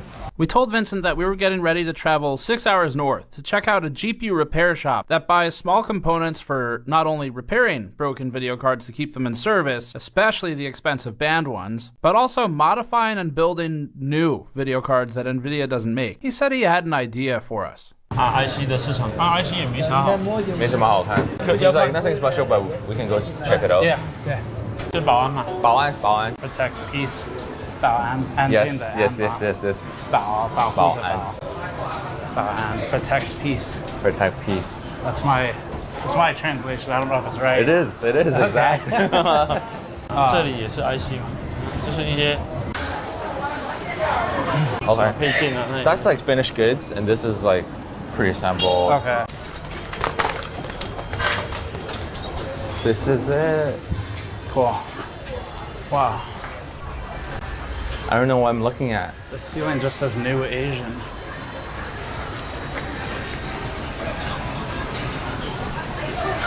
I don't think I've ever been in here before. This is cool. Yeah? Yeah. MLCCs, capacitors. You find those on GPUs everywhere. SMD, service mount device, DIP.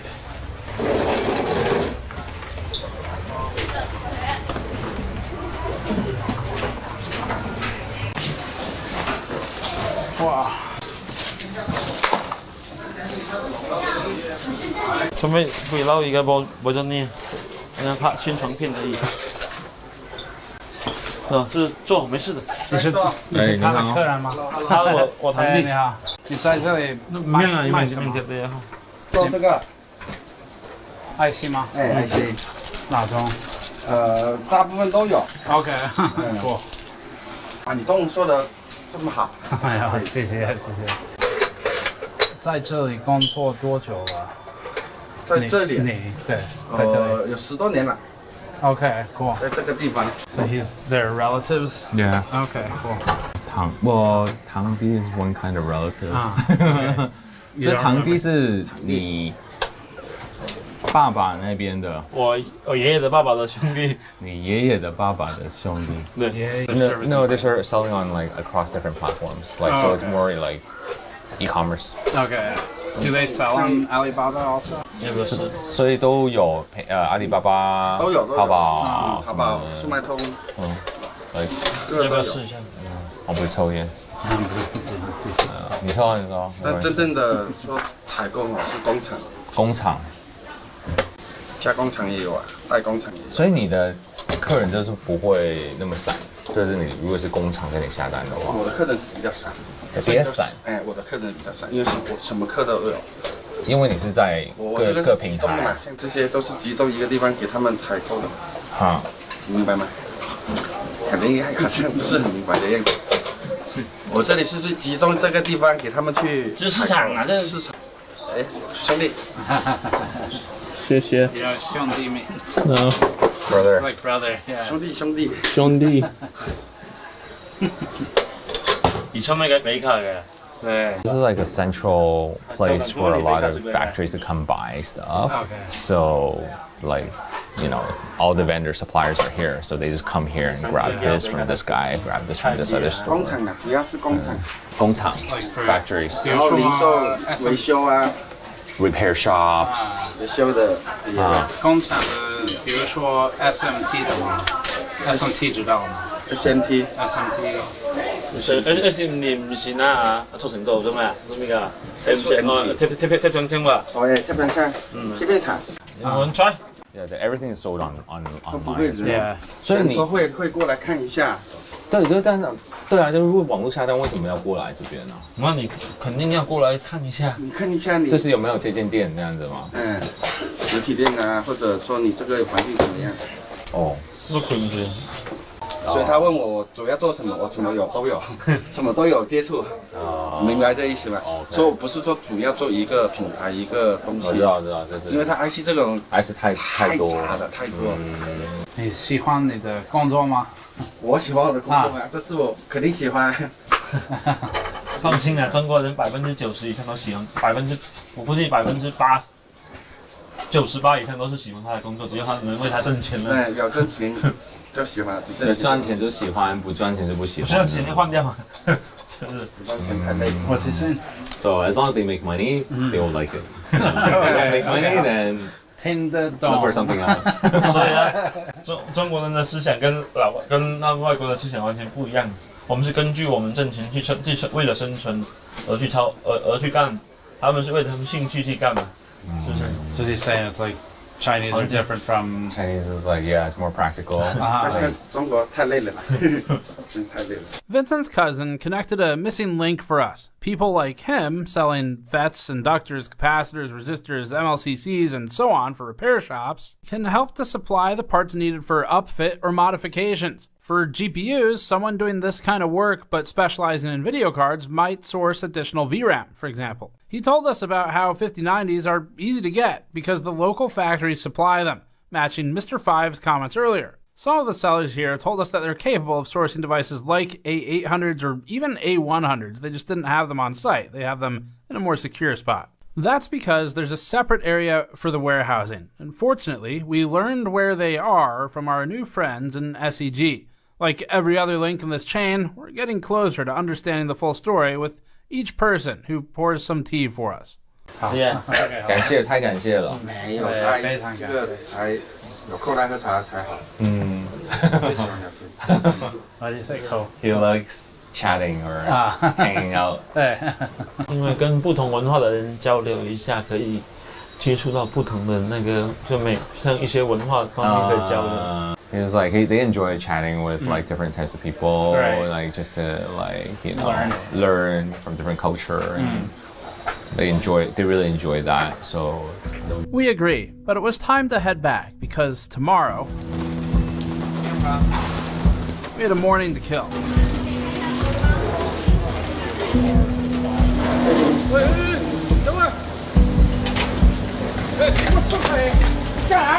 We wanted to find those warehouses to figure out how many GPUs there are. This seems like the right area. You can like breathe hot air on it and it'll help equalize it.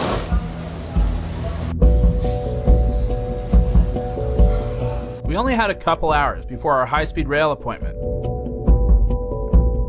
SEG's guards have never been particularly friendly towards filming to begin with, but ultimately, they're not police. The worst that happens is we get asked to leave. Besides, there weren't any signs saying we couldn't be there. I mean, I can't read Chinese, but I assume there weren't.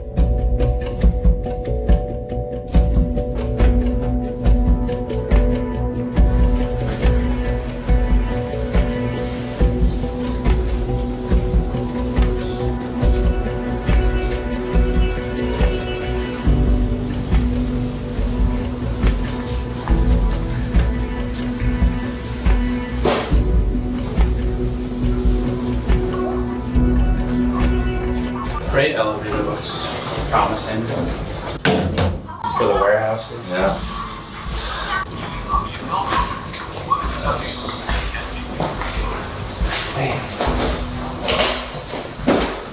Fine, cool. Distributor.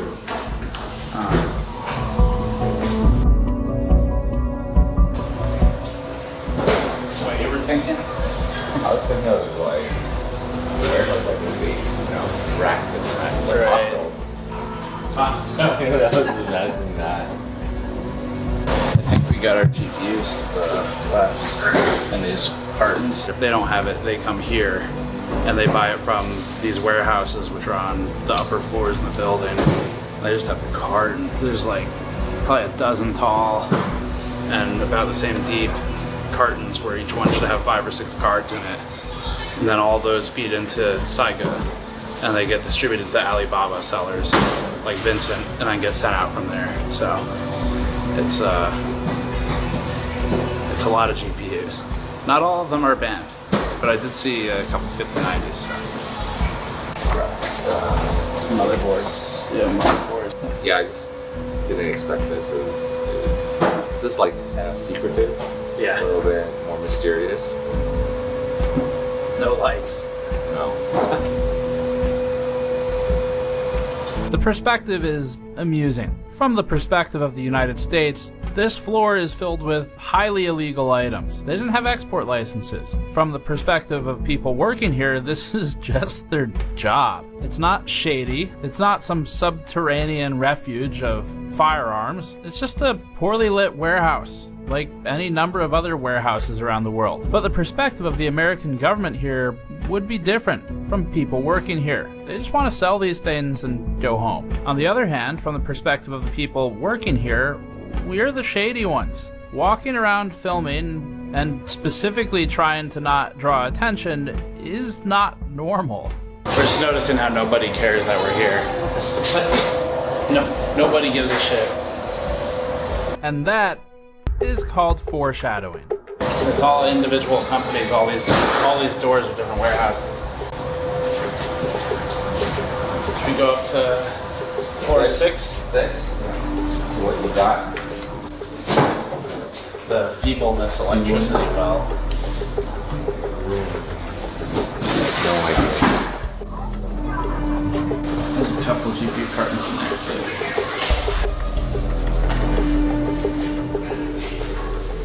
It was around here that we were asked to stop recording, so we didn't capture what they said, but it was "Ganshama, what are you doing?" Raymond smooth talked our way out of it. We gave our buhauises, and we called it the successful shoot. What did they say?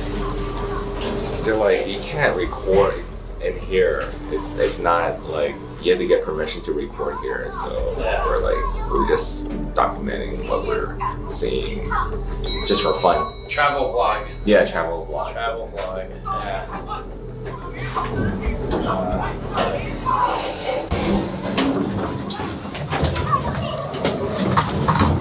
Yeah.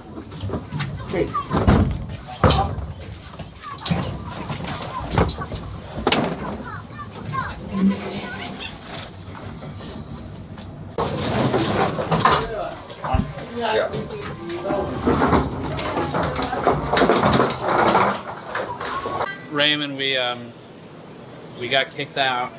Yes, we did. You did your best to smooth talk them. Yeah, we just told them that we're just documenting the vlog and walking around. Yeah, they didn't really care. Like, they just kind of want to make sure that, nothing crazy was going on. Because they didn't like escort us out. They just walked away. No, they were like, oh yeah, okay, no worries, and then they walked away. Yeah. Yeah, they were nice about it. Yeah. They knew we weren't really doing anything. We've learned a lot about the GPUs, and now we're back out into Shenzhen outside of Saiga Market, a couple other places. So next up, we're gonna go to Zhengzhou and meet with a repair shop who builds custom 48 gigabyte GPUs. So we'll do that next. Up next, Zhengzhou.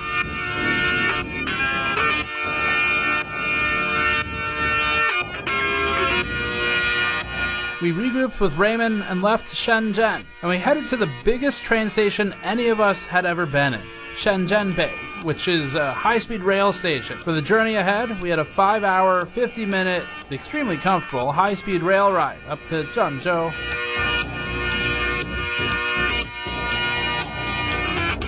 The train goes several hundred kilometers per hour, which is good because we had to travel somewhere around 1,700 kilometers to get to where we were going. This ended up taking about the same time as a flight would have taken with all the airports factored in. But the reason we were doing this day trip was to visit Zhang Ge's repair shop, or Brother John's repair shop. He is famous for repair on Bilibili. His independent repair shop has some Rossmann-like vibes in some ways. He's got video cards all over the place, spare parts everywhere. He saves everything that he can salvage and then rips the good components off of the boards to reuse them for other ones. But Zhang Ge is an interesting guy in this chain because he's not directly part of the GPU black market. What he does is fix video cards. He does that for consumers and for companies. Sometimes that means people want him to modify video cards to double the VRAM, for example. That's where it starts getting into the territory that's interesting for our movie today. So we're in Zhengzhou. It's about 6 a.m., scorching hot. It's about 30 degrees Celsius already.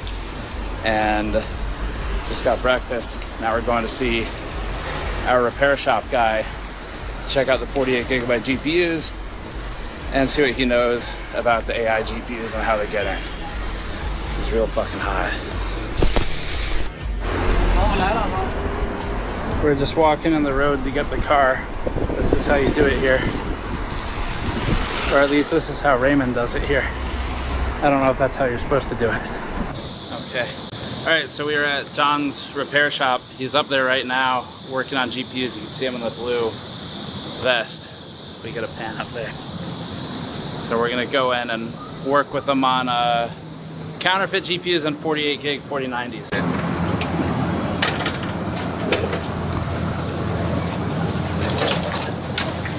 Hey, 早。这是私立棒。你好。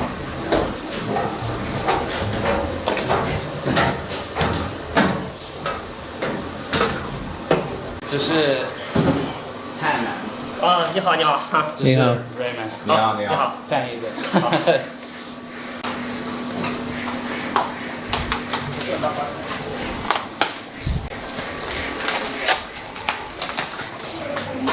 这个东西先从这里吧，好吧？好，可以，先这里。OK。对。OK， 好。我们这边是测试的平台啊，就是说客人修好的显卡全部要在这里压力测试2天到3天左右。你们一天多少显卡测试？一天我们大概最少要50张吧，50张最少。50。对对对。OK， 这么多。对，像这种4090啊，像这种5090啊，是吧？这都是在排队测试的。像这种公版的5090，它不是很常见，在我们国内可能卖的并不是很多。Need help with that? Okay, so 所以会常见，这个5090会常见吗？很常见，但是坏的并不是很多。FE 的嘛。FE。对，坏的并不是很多。Okay, so there's in a way there's some 5090s, but then because there's not that many, then there's not that many to repair. Okay, got it. Cool. 像这里下面这都是要测试的显卡，就是我们修好以后的。所以大部分的都是 NVIDIA 的吗？NVIDIA 吗？大部分是，但是有 AMD 的还有。OK。都有，一般都是69、68、79，还有6700。对，旧的显卡。Okay. 对，都是已经大部分都过保了嘛。So the older cards. Yeah, just like past warranty AMD cards. Yeah. Intel 吗？Intel 的显卡是吧 ？Intel 的显卡呢 ？Intel 显卡没有啊。没有。OK. 本来就少，所以说你无法维修。Okay, so even if there's not many like the Intel cards, and then if they want to repair it, they're unable to repair because they don't have the information or the experience in dealing with that. Okay, so there's not really any info for the Intel ones. Yeah. Nice. These are all finished, repaired, ready to go. Yeah. So they have all this here, and they're gonna weigh it, wow, and then have everything packed and ready to go. Cool. Are most of the cards that come in local to Zhengzhou, or are they from like all over China? 从不同城市会寄过来，然后对，全国各地。全国各地。对对对。他们怎么知道你啊？他怎么认识你来，然后寄过来？我是做互联网的嘛，做互联网的，平常像你们一样拍一些视频，他们通过视频了解到的。然后是透过视频了解到。对对对。Okay, yeah, through like his channel. Through Billy, I guess. Cool, very cool. 这边的就是维修台，我们的师傅。OK。进行维修。像这里电脑都准备好，测试修好的显卡。然后。This is cool. This is a schematic, I guess. 对对。有可能只坏一个电阻，可能耗你几天的时间。Oh, really? Yeah, if it's like short circuit or it's like missing circuit. Are these? It takes them a while. Is it hard to find the schematics, the drawings, I guess you'd say, but. Oh, yeah, for okay. older models, like for the newest ones, and it's usually takes a while to. 4E2. Is that what it is? Yeah, schematic. Okay. Do they ever do GPU swap? 比如说 GPU 坏的，拆掉。对，可以。再找个好的装上去。在另外一个卡。放的。可以的。听得到吗 ？OK。比这个简单多了，这个。Really? That's the easy part. Oh, really? Okay. It's a lot easier than doing this.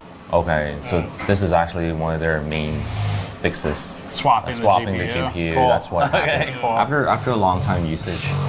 Right, like so that's one of the things that they have to Very cool. face.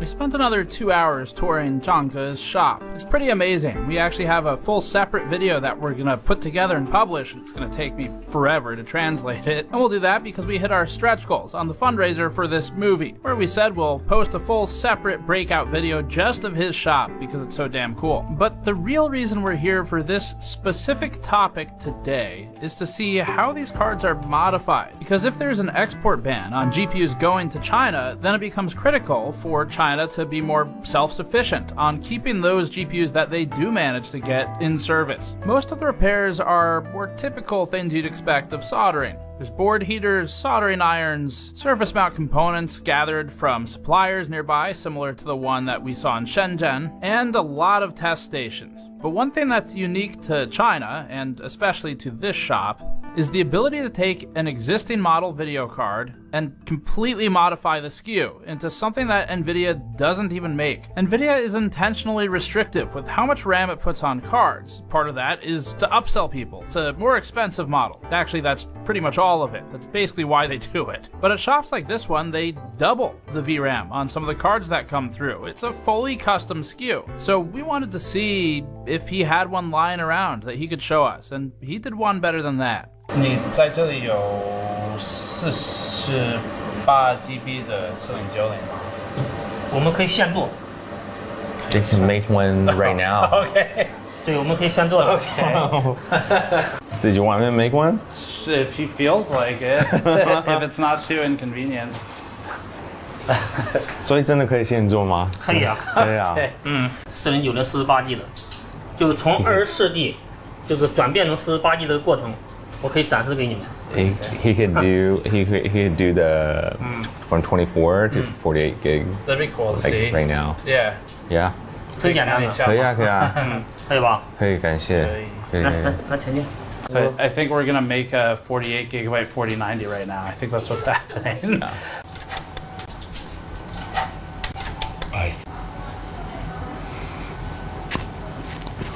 好，这是我们点开这个 GPU 杠 Z。 4090 24 GB. This is a 24 gigabyte 4090 that's been through a lot of repair steps. So if we zoom in up here, they track the repair history on the card in order. So this is 1, 2, 3, 4, 5, 6 repair steps. The board's been through a lot.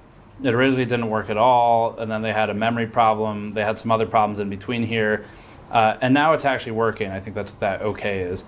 And so it's functioning now, and you can see it even turns on. So it's a 4090, and it's got all 24 gigabytes detected.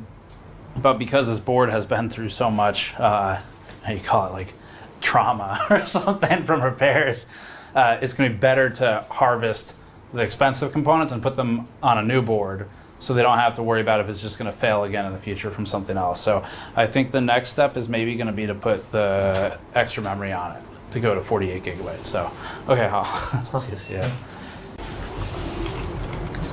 我简单给它跑一下测试。Okay. He's gonna run a quick test. Yeah, for a mark. 440瓦。对对，已经到了450瓦。What's like the success rate of the swap for him?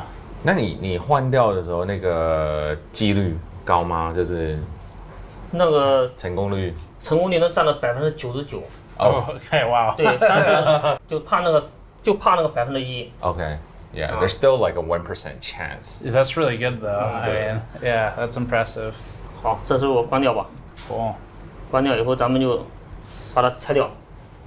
你所有这些的维修自己学的吗？自己？对，自学的。哦 ，cool，OK。无论有没有修好的显卡，都要找这个东西装起来。OK。 Protect it. 这个是因为防止有静电。哦 ，OK。对，防止有静电。 To protect from static. 对。Oh, ESD. Okay. So it's protecting it from static electricity with the cover on the PCIe slot. And now we're gonna go into the lab. So this is the repair lab with stacks upon stacks of GPUs. They test about 50 a day here. Because NVIDIA doesn't make a 48 gig 4090, the repair shop has to source its own PCB. It needs something that has enough pads for all the memory modules they're adding to it. They work with a third-party supplier that builds a PCB, uses an SMT line to place all the VRM components, and has the extra wiring, circuitry, and pads to support 48 gigabytes of memory. That's what you're looking at here. It's a custom board just for this. Cool. 这个就是18G 的 PCB。这拿着这个就拆一下吧。 So I think they're going to disassemble it now. They're just showing us the PCB. It's made custom. He said you just buy it from shops. They all have it, and he was saying they're very common here. So first is disassembly. Just going to take apart the old card.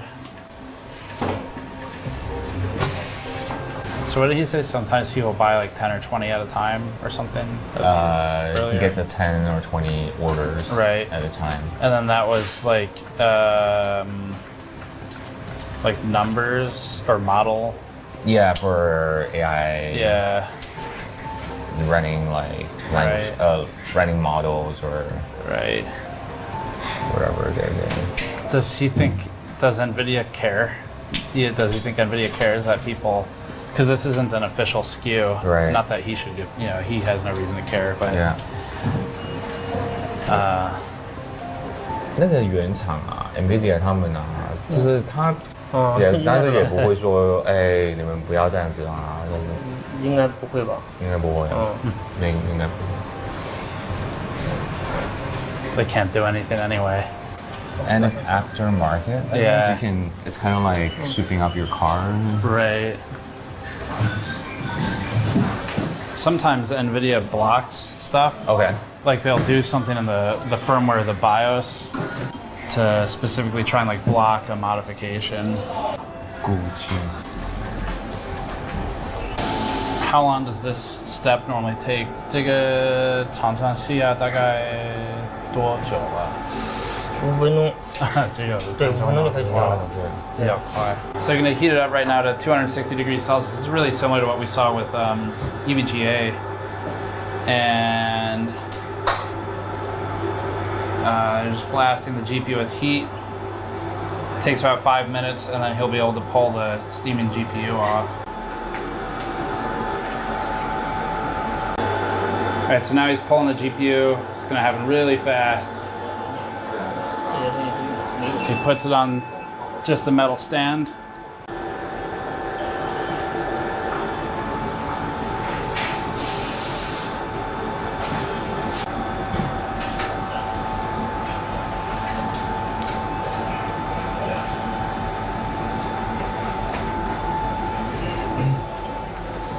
So 咱们去取这些显存的时候都要用到了。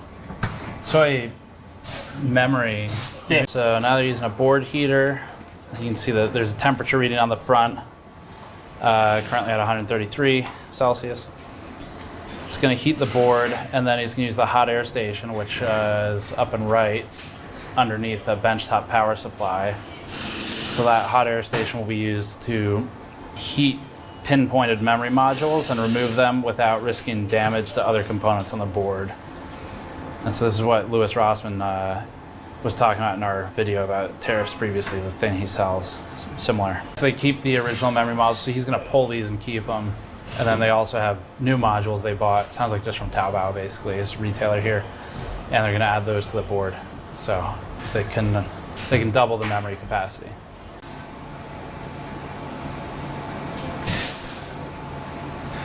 Cool. 它很快，比较快的。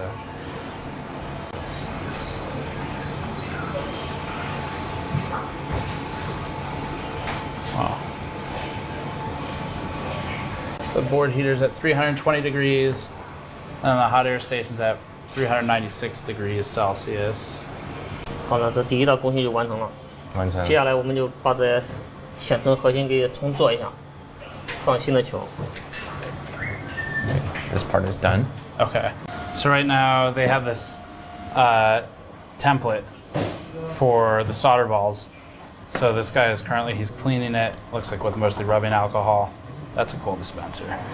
So he's wipes it down. He's gonna pour solder balls into the template, and then use that to position it on top of the memory modules. They do 8 at a time, and that'll allow them to bake the new solder balls onto the memory modules, which they can then attach to the PCB. So you can see it's actually sized for the memory modules. Looks like now he's already applied flux, and he's just wetting the solder balls.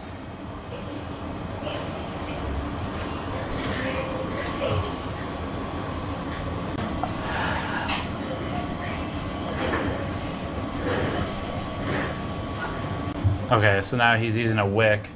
So this is a solder wick. It's just a piece of copper that basically pulls off the excess solder, so he's running that over the surface. What do 48 gigabyte cards normally cost? Like, what do they normally sell for? 如果是48 GB 的卡，通常卖多少？这样子？应该是2万多人民币。2万多。2万多人民币。20,000 plus. 2,800 US. That's not bad actually.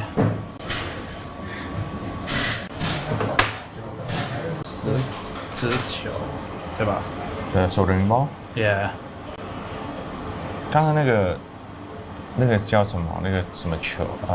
这是细球。细球。细球。对，它这个其实也叫漏网，就把它球漏到刚才咱们抛在那个上面。Okay. So it's kind of like what we call it. It's kind of have everything kind of filtered through. Right. 现在要还是有一点温度吗？还是后面才加？后面再加热，你看他们没有？ Okay. 后面还没有通电呢。Okay. So they're gonna add the heat now, right? That's what he said. 现在这个就是加热了。对，这个加热。是要多少温度？温度是多少？温度的话，一般调个100多度，不能太高。Okay. 对。Oh, okay. Because he needs to do another one, right? Yeah, he's gonna do another one. Okay. Because he could only do 8 at a time based on his okay. tool. Yeah.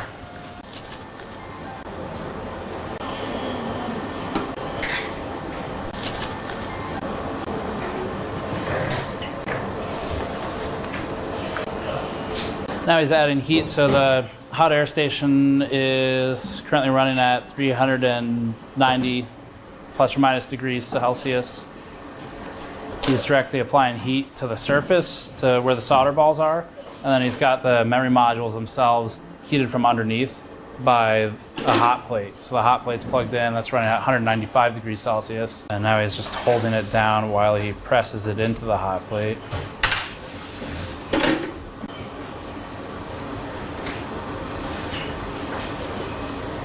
Is it hard to get like 4090s or 5090s for him? 4090跟5090，你取得这些卡好不好取得？好不好买？我这边是修，没买过。没有买过。对，我都给人家修的，就人家已经买过了，发到我这来修。So just customers bring it, he doesn't have to buy it. He doesn't actually buy. Okay. He just repair. Got it.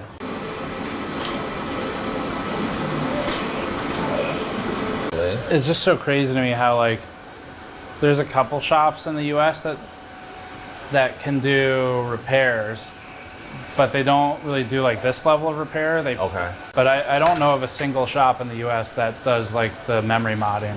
因为在美国顶多就是可能电源坏掉或者一些插头。Yeah, because labor cost is a huge issue, right? For the U.S. For him, it's like it's worth it. For the customers, it's worth it. Yeah. Yeah, because it doesn't like the labor cost or the service cost is not as high. 所以它需要不确定镀焊剂吗？这个镀焊剂是吧？上面这不是吗？这就是。OK。镀焊膏。无条件。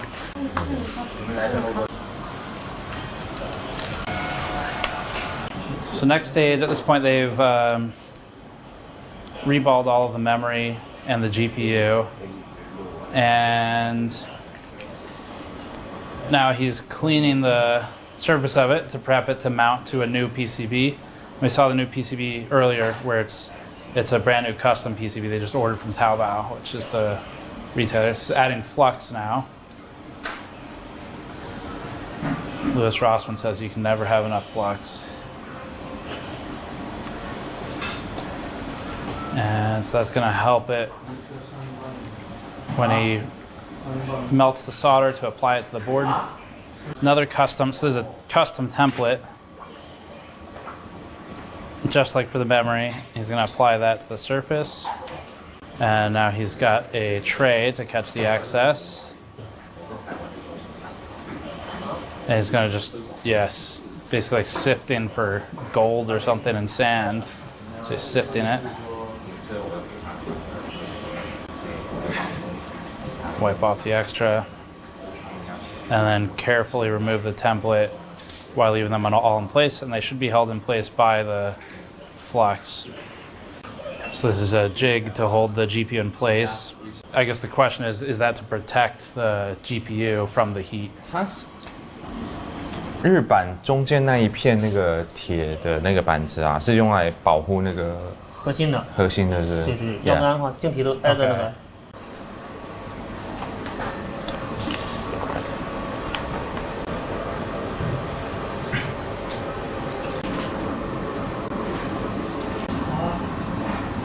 I guess are they putting the stuff on the card now? 可以装了。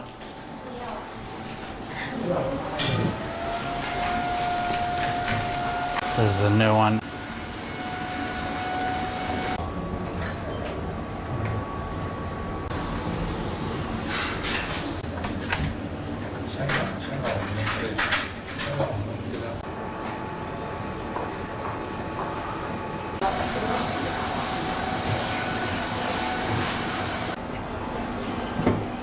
Okay, so now the GPU is on there. So we're at the final stage. This whole process is like about 2 hours, I guess. And now we're doing the opposite of what happened earlier in the day. So now instead of removing the GPU, he's adding the GPU. So he's very carefully positioning the GPU to precisely align the BGA with the solder balls.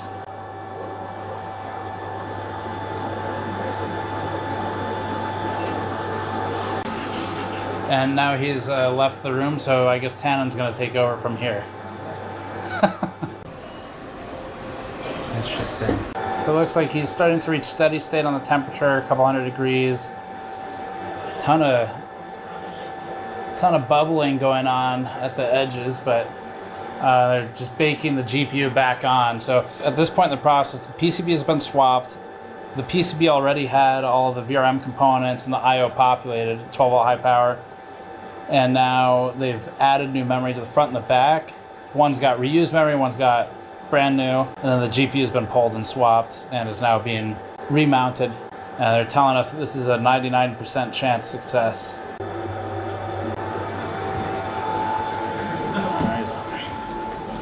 This is what Kingpin called the nervous part.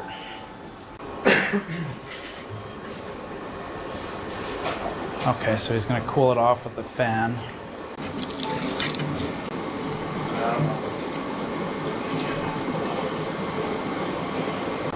Do they reuse the same cooler that they took off the old board, or do they need a new cooler now? 新的，用新的。对，装好以后要先试一下能不能亮，不能亮还要继续修呢。OK。好。所以现在测试的吗？对对，测试看能不能成功嘛。嗯。That's the cool. Snapping. Moment of truth. Moment of truth, yeah. So he's just gonna hold the heatsink on and see if it powers on. Cool. Okay, so now he's testing to see if it actually powers on after all that. It's got a green LED with displays up, debug up top. And he's just holding a heatsink in place because all he needs is power to see if it spits out display.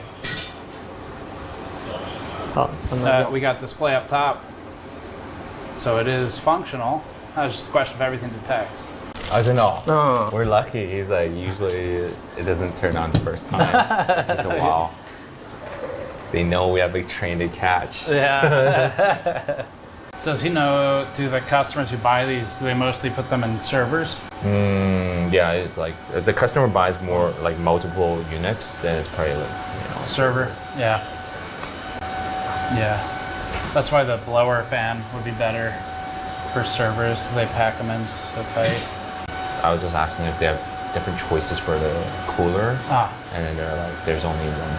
They don't have a choice basically. 所以这个散热器也在淘宝买的吗？这个对 OK 有卖。So next step, one of the last steps in the process, since it booted and worked now, they are pulling the protective film from the thermal pads. There's a PTM, or actually that might be a paste actually, pre-applied. Looks like it was just silk screened on there.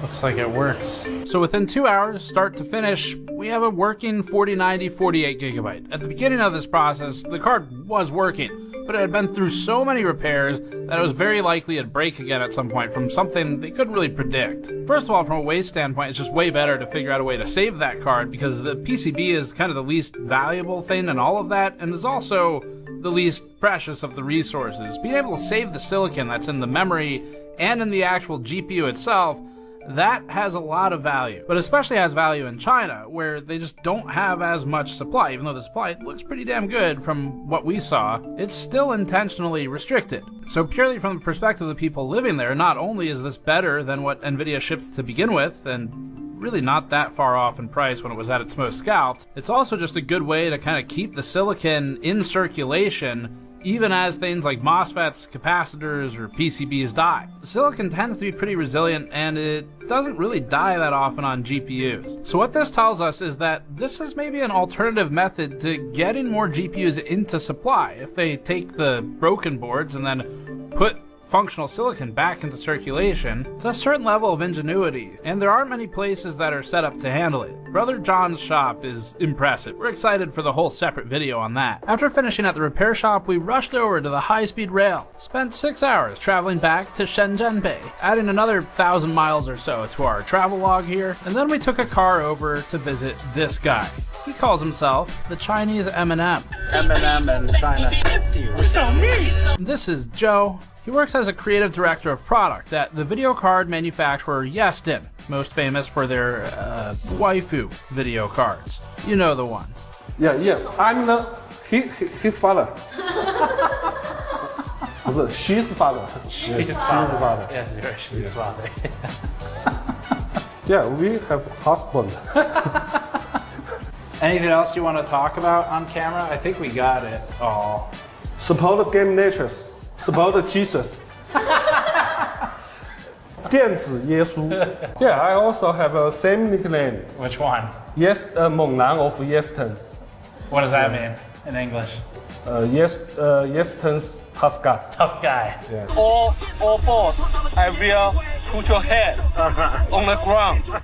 Now, Joe and Yeston were not officially contributing to the black market side of the research here, just to be clear to their own partners. Instead, they showed us around their factory. This will be a separate upload later with an actual factory tour with them, showing how the waifus are made. But in this particular video, there were a few interesting things we learned that we thought fit here pretty well. The big takeaway from the factories is that they receive their GPU supply, of course, from their partners. That would be AMD, Intel, or NVIDIA, and the memory is often packaged with it. But for the most part, everything else that they use, unless they're buying reference PCBs, all of that comes from whatever sources they want to find for their supply. We were also informed that there's very little oversight in terms of the management of the rejects at these places. They can file for refunds if, for example, a chip is bad, but if they screw up a board in their own process, like the SMT line's miscalibrated and optical inspection doesn't catch the error and they place a MOSFET on backwards and blow something up or whatever, then it's going to be on them to deal with the defect. Now, this type of thing basically never happens. All of this stuff is highly automated. The point of pointing it out, though, is that for at least the gaming class cards, which the 5090 more or less is one of, There's enough volume and NVIDIA is hands-off enough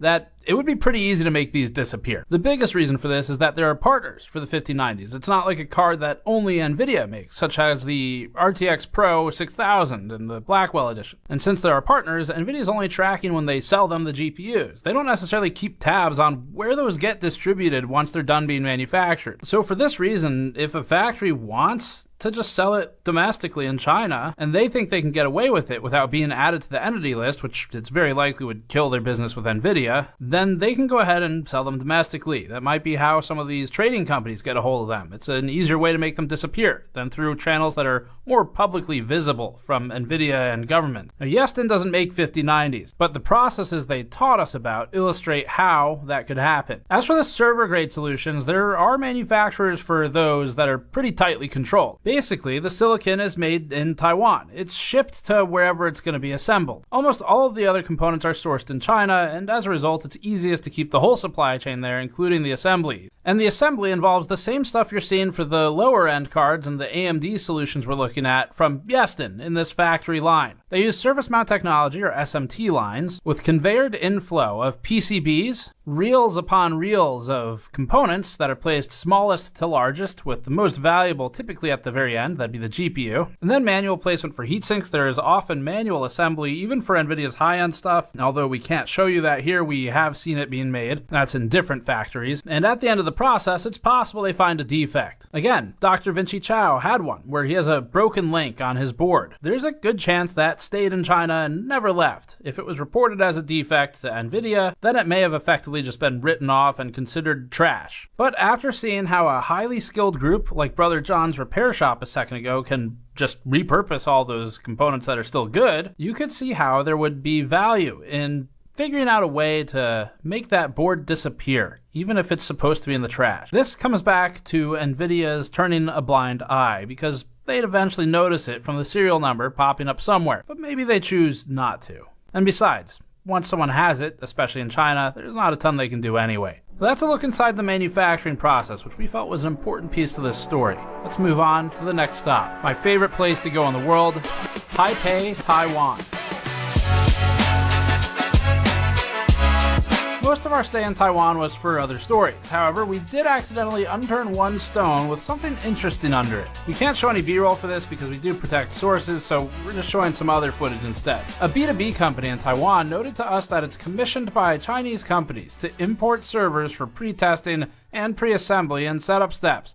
When we asked what the GPUs were that the servers ran, having just done all the rest of this, we realized that all of the hardware is export controlled. Once the B2B agency completes its testing, it ships the system out to the original buyer. Basically, they act as an intermediary to buy the machine, mark it up, and reship it to the original purchaser, maybe with actual testing. We also spoke with a company that conducts business in Singapore. The company informed us that they are also aware of similar pass-throughs for so-called testing or data services.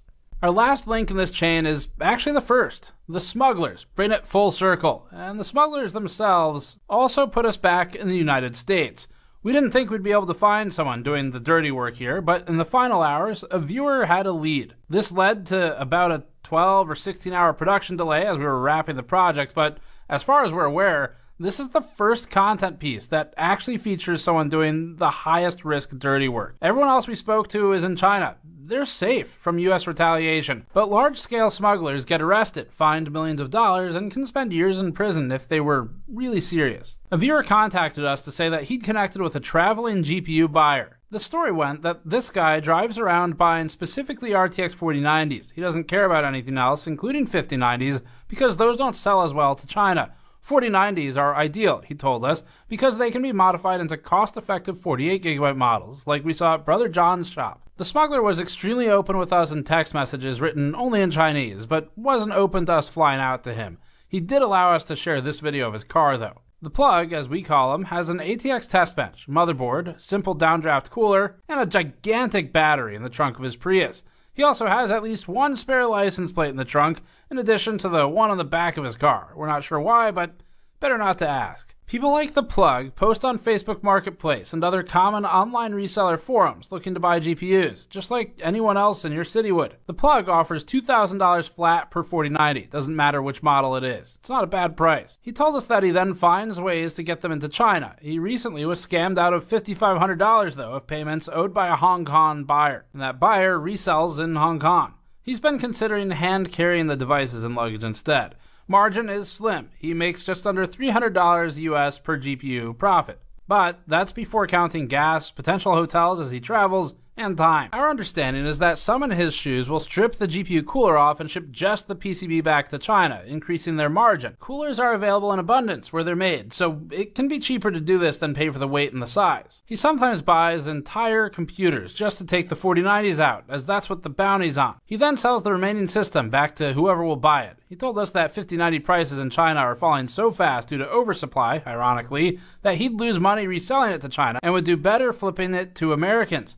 The Plug isn't rich. She seems to be doing okay, but it's not the type of wealth you might expect for taking such risk. We can't overstate, though, how important it was to get this piece of the story, as this allowed us to fully complete the chain. And a huge thanks to our anonymous viewer who set that up. Many of the sources we met in Asia during this trip told us they simply don't know how the GPUs actually get in.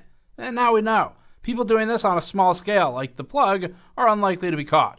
But operations transacting millions of dollars worth of GPUs would have a harder time getting them out undetected. And that brings us to the end of our travels, but not the end of this piece. We have two more entities to look at, and that's NVIDIA and the US government. The legality is simple. This is our understanding of it. There's no restriction on purchasers, only on sellers the US has control over. Even Americans buying GPUs in China are not violating any laws. It is not restricted. So we'll start with selling. The simplest answer to who the sale of GPUs is restricted for is anybody who doesn't have a specific export license and who would be governed by US law. And NVIDIA can't just bypass it by shipping from a different country instead. It has to do with the sale, not with the shipment location. That includes entities buying from US companies like European companies who would be under guidance from both NVIDIA and, if they do business with the US, its government. It's also illegal for anybody in the United States, citizen or not, to sell these GPUs to China, Hong Kong, Macau, or companies in those locations if the seller does not have a re-export license. It is not illegal for a person of any nationality in America to sell a GPU to any non-restricted entity. As for buying, there's absolutely nothing illegal about for us over here to buy these GPUs. But it's also not illegal to sell them in China for a Chinese company. The Chinese government doesn't generally enforce American export laws. Other nations cooperating with the United States might, such as recent arrests in Singapore, but once the GPU is in China, the people in possession of it likely don't care. Buyer or seller, or someone who does both, like GPU dealer Vincent. 这个本来中国政府是跟中国政府没什么事的，是禁止是美国禁止嘛，是英伟达他们不能再往这边销售而已啊。The only control over Chinese companies that the US has is the entity list, which would hurt their business prospects with American companies, but only if they care about that. Chinese GPU middleman Sitan He in Tianjin landed on the entity list for transacting banned GPUs and being found out. Sitan He purchases GPUs from anyone who can get them into China, and then they bid on domestic projects like data center build-outs. The entity list was used to restrict, for example, Deepcool previously, resulting in their American partners ceasing business with them for fear of frozen assets, audits, or collateral bans. So this hurts companies like Deepcool that want to operate in the US, and it even shut down their California office. But for Sitan He, they mostly want to do business with other Chinese companies, and so it'd have limited impact unless they wanted to expand to do business with Americans. Beyond the entity list, the US really has no control over what happens inside Chinese borders. That means the only point at which a GPU could feasibly be intercepted and a person arrested would be operating in the US or in transit to intermediary countries such as Singapore, which may have their own export laws.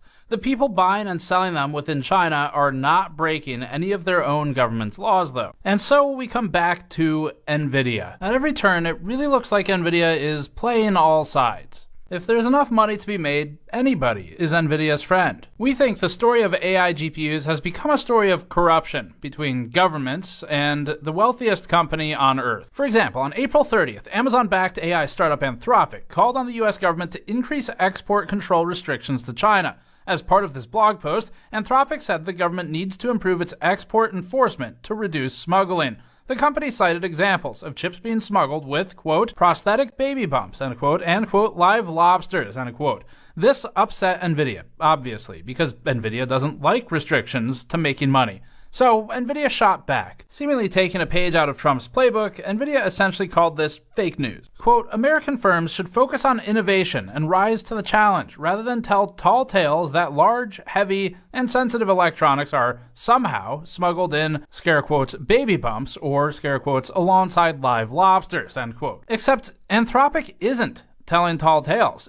It's right. A 2022 video that we uncovered showed a security check at Zhuhai, a port in Guangdong. It's not far from Shenzhen, wherein a woman with a prosthetic baby bump was shown to have been carrying CPUs and iPhones instead. The report made it to customs.gov.cn, stating that she arrived from Macau, a common go-between, similar to Hong Kong. This story got international attention in technical media, and we reject the possibility that NVIDIA wasn't aware of it. We found the official Chinese government posting about smuggling from Macau. Imports to most of China are taxed, and so tax evasion coupled with smuggling will increase margin on the electronics rather than sharing it with one of the two governments. If you're already breaking a US law, it seems some just go for a hat trick and increase the profits. As for the lobsters, that's real too. We unearthed this official Hong Kong customs website detailing a white van busted driving on the Zhuhai-Macau bridge, filled with 280 kilograms of undeclared live lobsters and, yes, 70 smuggled GPUs, complete with photo evidence. The Hong Kong customs itself calls this 走私, or smuggling, and notes a maximum sentence of 7 years. NVIDIA's response to call these tall tales, then, is not only defensive, but serves to gaslight and grossly mislead, we think, and is tantamount to lying for sake of downplaying reality for its own benefit. But then, this is a common NVIDIA tactic, including its dishonest approach to reviews that we've already detailed in our opinions, and its deceptive and we think false advertising of the RTX 5070 as being equivalent to an RTX 4090. Which is provably and comically false. Another instance of NVIDIA's fake news defense was following a July 24th publication by the Financial Times, reporting that more than $1 billion of NVIDIA AI chips had been smuggled into China. In response, NVIDIA, whose blind eye is turning an awful lot lately, downplayed the issue, stating, quote, trying to cobble together data centers from smuggled products is a losing proposition, both technically and economically. Data centers require service and support, which we provide only to authorized NVIDIA products, end quote. The last part sounds like something a company selling support would say, and the first part doesn't really match NVIDIA's whole the more you buy, the more you save thing. It's only a winning proposition by all of their prior years of statements. If your only option is a useless, insufficient data center or a cobbled together sufficient data center, then a cobbled together one is still a winning proposition by comparison. It's weird for them to pretend that this isn't worth doing. It's worth like lots of money. That same day, WhiteHouse.gov posted an article titled Why to Claim for President Trump's Visionary AI Action Plan. Near the top of the post, it highlighted a sycophantic quote from Jensen Huang, which read, quote, America's unique advantage that no country could possibly have is President Trump, end quote. And we would call that sycophantic if it's about any president. On August 5th, NVIDIA got another opportunity to talk. The U.S. Department of Justice announced that it had arrested 2 people in California for smuggling, quote, tens of millions of dollars worth of sensitive microchips used in artificial intelligence applications, end quote, to China. The court documents say the shipments included the NVIDIA H100 and the NVIDIA RTX 4090. Rather than admit smuggling exists, NVIDIA downplayed the situation again and stated this time, quote, this case demonstrates that smuggling is a non-starter, end quote. Except that anyone who made tens of millions of dollars before getting caught had a pretty good start, and so did their customers. This is a bullshit statement from NVIDIA that seemingly aims to downplay and deflect to reduce lawmaker attention on its monopoly. NVIDIA also said, quote, "We primarily sell products to well-known partners, including OEMs, who help us ensure that all sales comply with U.S. export control rules." NVIDIA noted that, quote, "Any diverted products would have no service, support, or updates," end quote. Again, this is not fully true. Our own sources in this story noted that although something like an HGX system would be hard to service, a standalone PCIe GPU could be parted out and covered under a separate warranty, even in China. Meanwhile, the US began scrutinizing NVIDIA's technology for getting into China, whether or not the company itself was directly involved. In a bipartisan report called DeepSeek Unmasked, a government committee called DeepSeek a, quote, "threat to national security," end quote, and said DeepSeek had used NVIDIA's technology. Quote, "AI model appears to be powered by advanced chips provided by American semiconductor giant NVIDIA and reportedly utilizes tens of thousands of chips that are currently restricted from export to the People's Republic of China, or PRC. NVIDIA designed and manufactured many of these chips to create the most sophisticated possible chip while skirting US export controls. This has allowed these chips to be exported to China as the US government develops stricter restrictions. Since March 2024, it is estimated that NVIDIA has produced over 1 million chips for the Chinese market," end quote. The government also examined NVIDIA's significant revenue growth in Singapore compared to China based on SEC filings, particularly in years featuring restrictions. The government questioned, quote, "whether PRC customers are arranging for the diversion of sensitive chips that are reportedly sold through Singapore," end quote. This was stated because revenue from Singapore had grown from almost nothing since 2020 or 2021. NVIDIA has defended its sales to Singapore by stating that, quote, "customers use Singapore to centralize invoicing while our products are almost always shipped elsewhere," end quote. According to NVIDIA, shipments destined to Singapore were only 2% of the company's total revenue in 2025. But we also know that Singapore has made numerous arrests relating to GPU smuggling, so there appears to be some reason for the concerns, whether or not NVIDIA itself wants to turn a blind eye to it. Despite the allegations, NVIDIA downplayed any smuggling of AI chips. In this video, uploaded 2 months ago from what appears to be either a potato or a VHS tape, Jensen Huang speaks on smuggling. Governments understand that diversion is not allowed, and there's no evidence of any AI chip diversion. Except that there is evidence of it, not only in this very movie, but in readily available reports online for years now. Huang continued. Our data center GPUs are massive. These are massive systems. The Grace Blackwell system is nearly 2 tons. And so you're not going to be putting that in your pocket or your backpack anytime soon. And so these systems are fairly easy to keep track of. But the important thing is that the countries and the companies that we sell to recognize that diversion is not allowed. And everybody would like to continue to buy NVIDIA technology. And so they're very well, they monitor themselves very carefully and they're quite careful about that. This one's interesting. He's right in that it is much harder to smuggle Grace Blackwell or Hopper HGX class systems completely. Dr. Vinci Chao's statements align with this. It's very hard to get like a full HGX system, right? But it still happens. At least one of NVIDIA's GPU and server customers in another country told us that they facilitate intermediary transmission to China and in fact showed us the server racks on site in their facilities. We weren't allowed to film them, so this footage is from Computex instead, but we saw them. A separate representative told us that document forgery through third-party countries can also disguise such transshipments. One middleman told us on camera earlier that an NVIDIA distributor gets parts into China, a downchain factory, and not the one we're showing right now, in case NVIDIA has its famed Journal of Retaliation out, told us that NVIDIA's QC rejects sometimes end up repurposed and kept in China, salvaging the GPU and the VRAM and scrapping the rest. Dr. Vinci Chao told us that one of his own devices had a defective link on it, contributing to this statement because he acquired said device. It just happens to have a defect. And he also said this. Do you think NVIDIA knows that all of this is happening? I would be surprised if they don't, right? Yeah. I would be surprised. I would be really surprised if they don't. I see. Right? These are very expensive items. Yeah. Right? I would imagine you would keep track of everything, right? Yeah. I don't know. Is that?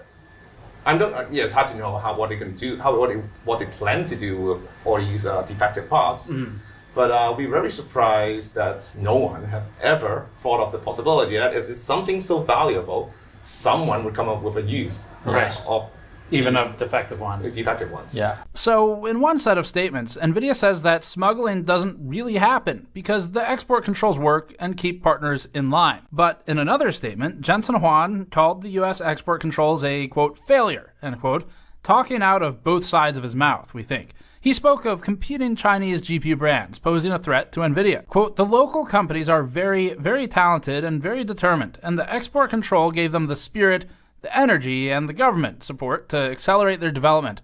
I think, all in all, the export control was a failure, end quote. But the stakes and the dollar signs for NVIDIA had increased. Jensen said NVIDIA's market share in China had dropped from 95% to 50%. And in NVIDIA's May quarterly earnings before the H20 exemption and revenue share, Jensen Huang said the company's data center business in China was done. Quote, however, the $50 billion China market is effectively closed to U.S. industry. The H20 export ban ended our Hopper data center business in China, end quote. Or, as Jensen says, the China market is worth one Boeing. The Chinese market in a couple of years is probably about $50 billion. The market we've left behind is utterly gigantic. $50 billion, just so you have a feeling for that number, $50 billion is like Boeing. Probably not the best example, but okay. Let's look back at the timeline one more time for these export controls and NVIDIA. This time we'll focus on highlighting NVIDIA's side of things, which is its relentless appetite for global domination. The October 7th, 2022 Biden administration export controls had a stated goal of, quote, protecting U.S. national security and foreign policy interests, end quote, by implementing new export controls restricting China's ability to build high-end semiconductors, including for the development of supercomputers. There was an included goal of staving off the potential for China to develop, quote, nuclear weapons and other military technologies, end quote. Blocking the H100 and A100 led to NVIDIA creating an export-compliant A800 at about 70% of the speed of an A100 for the Chinese market. A year later, on October 17, 2023, the U.S. Department of Commerce updated its export compliance and restricted NVIDIA's A800 chip as well, alongside the newer China-targeted H800. Weeks later, on December 6, 2023, NVIDIA told reporters in Singapore that it would be working on another new chip that would comply with the U.S.'s new restrictions. On July 13, 2025, which was after Donald Trump won the 2024 presidential election, but a week before he took office, the outgoing Biden administration tightened export controls by introducing national chip caps for many countries, except for 18 allies. That's the AI diffusion rule we spoke of earlier, and it would have gone into effect in May.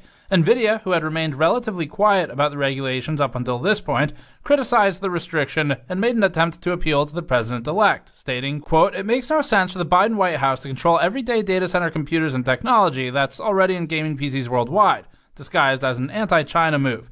The extreme country cap policy will affect mainstream computers in countries around the world, doing nothing to promote national security, but rather pushing the world to alternative technologies. AI is mainstream computing, ubiquitous and essential as electricity. This last-minute Biden administration policy would be a legacy that will be criticized by U.S. industry and the global community, end quote. Seems like NVIDIA tried to also set up an appeal to the president-elect, stating this, quote, we would encourage President Biden to not preempt incoming President Trump by enacting a policy that will only harm the U.S. economy, set America back, and play into the hands of U.S. adversaries, end quote. This is where in the timeline we'd hit the $1 million dinner and then the ensuing unban of the H20 chip, but we've already covered that. Later that month, on April 30th, Huang said this of Trump. Without the president's leadership, his policies, his support, and very importantly, his strong encouragement, and I mean his strong encouragement. Frankly, manufacturing in the United States wouldn't have accelerated to this pace. A month after the Mar-a-Lago estate dinner on May 7th, the U.S. Department of Commerce confirmed that it will not implement the AI diffusion rule that NVIDIA campaigned against and that was created under the Biden administration. The rule was supposed to go into effect a week later, on May 15th. This does not unban GPUs like the H100, 5090, B100, and so on. Following the termination of what was supposed to be a rule to address national security implications, the Department of Commerce, now under President Trump, stated, quote, The Biden AI rule is overly complex, overly bureaucratic, and would stymie American innovation. We'll be replacing it with a much simpler rule that unleashes American innovation and ensures American AI dominance, end quote. NVIDIA predictably celebrated this statement. The company, which has been begging to sell to China while also praising Taiwan's importance, now took an America First posture, collecting countries like Pokemon. Quote, "We welcome the administration's leadership and new direction on AI policy. With the AI diffusion rule revoked, America will have a once-in-a-generation opportunity to lead the next industrial revolution and create high-paying U.S. jobs, build new U.S. supply infrastructure, and alleviate the trade deficit," end quote. And job creation promises coming from this company in particular are interesting, but they are playing all sides here consistently. Later that month, on May 28th, Juan spoke with Mad Money host Jim Cramer. He stated, quote, "When he rescinded the AI diffusion rule, it was a visionary move, it was a bold move, and he recognizes that there's an AI race and we're not alone. And he wants America to win." June 23rd, via Reuters, an official of the U.S. State Department, which didn't reply to GamersNexus, except the department did send us 3 out-of-office autoresponders, warned of deep-seek military and intelligence operations and warned of the use of shell companies, they called them, in Southeast Asia to circumvent export restrictions. The report mentioned that DeepSeek had, quote, "large volumes," unquote, of high-end H100 chips, which are banned in China. NVIDIA didn't like that and responded to Reuters and stated, quote, "We do not support parties that have violated U.S. export controls or are on the U.S. entity lists." Also saying, quote, "With the current export controls, we are effectively out of the China data center market, which is now served only by competitors such as Huawei." Turning a blind eye to the situation, NVIDIA added, quote, "Our review indicates that DeepSeek used lawfully acquired H800 products, not H100, end quote. 3 days later, on June 26th, the information reported that DeepSeek's next AI model had been delayed due to a shortage of NVIDIA AI GPUs in China. This directly contradicts Juan's comments that export controls, according to him, do not work. July 4th, Bloomberg reported that the Department of Commerce, which also did not reply to GamersNexus' emails, was preparing new export controls on Malaysia and Thailand to reduce chip smuggling. Interestingly, Singapore, which now comprises a significant portion of NVIDIA's revenue, was not on that list, despite being a known smuggling pass-through. July 10th, Bloomberg reported that Juan and Trump were scheduled to meet again ahead of the CEO's planned trip to China. Days later, on July 14th, NVIDIA confirmed that it will resume sales of H20 chips to China, with Juan stating, quote, "The U.S. government has assured NVIDIA that licenses will be granted, and NVIDIA hopes to start delivery soon," end quote. On the 15th, a CNBC Business News anchor said this. He really just pulled off something that few tech CEOs have managed. He played both Washington and Beijing, and he won. Jensen has stayed disciplined and diplomatic with a clear message, and that is NVIDIA's dominance serves America's interests. On the 28th, the Financial Times reported that the U.S. Commerce Department was not going to make tough moves to tighten export controls to China. This is in spite of several congressional members warning the administration not to loosen the U.S. export controls for AI GPUs.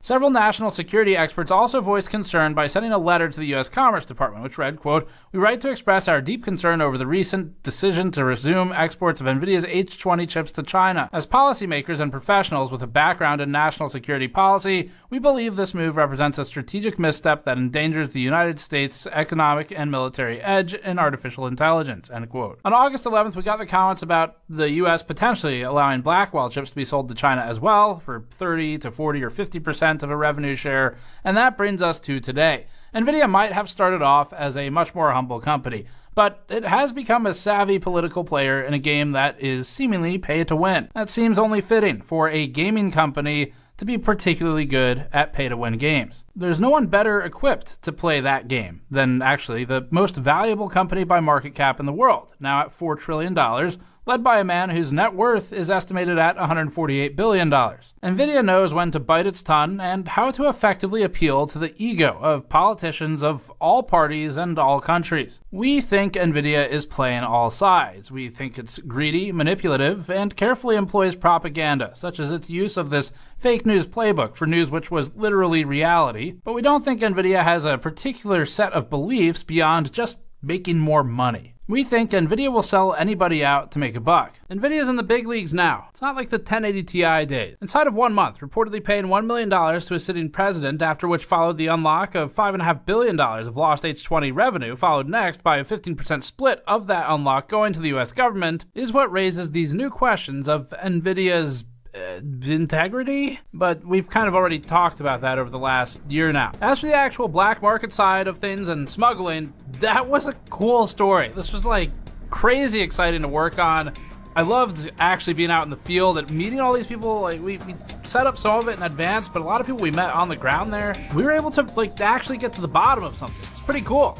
We've learned that common methods include factory so-called QC defects, or sometimes real ones, where they repurpose hardware that might otherwise have been written off by, especially NVIDIA, as just trash.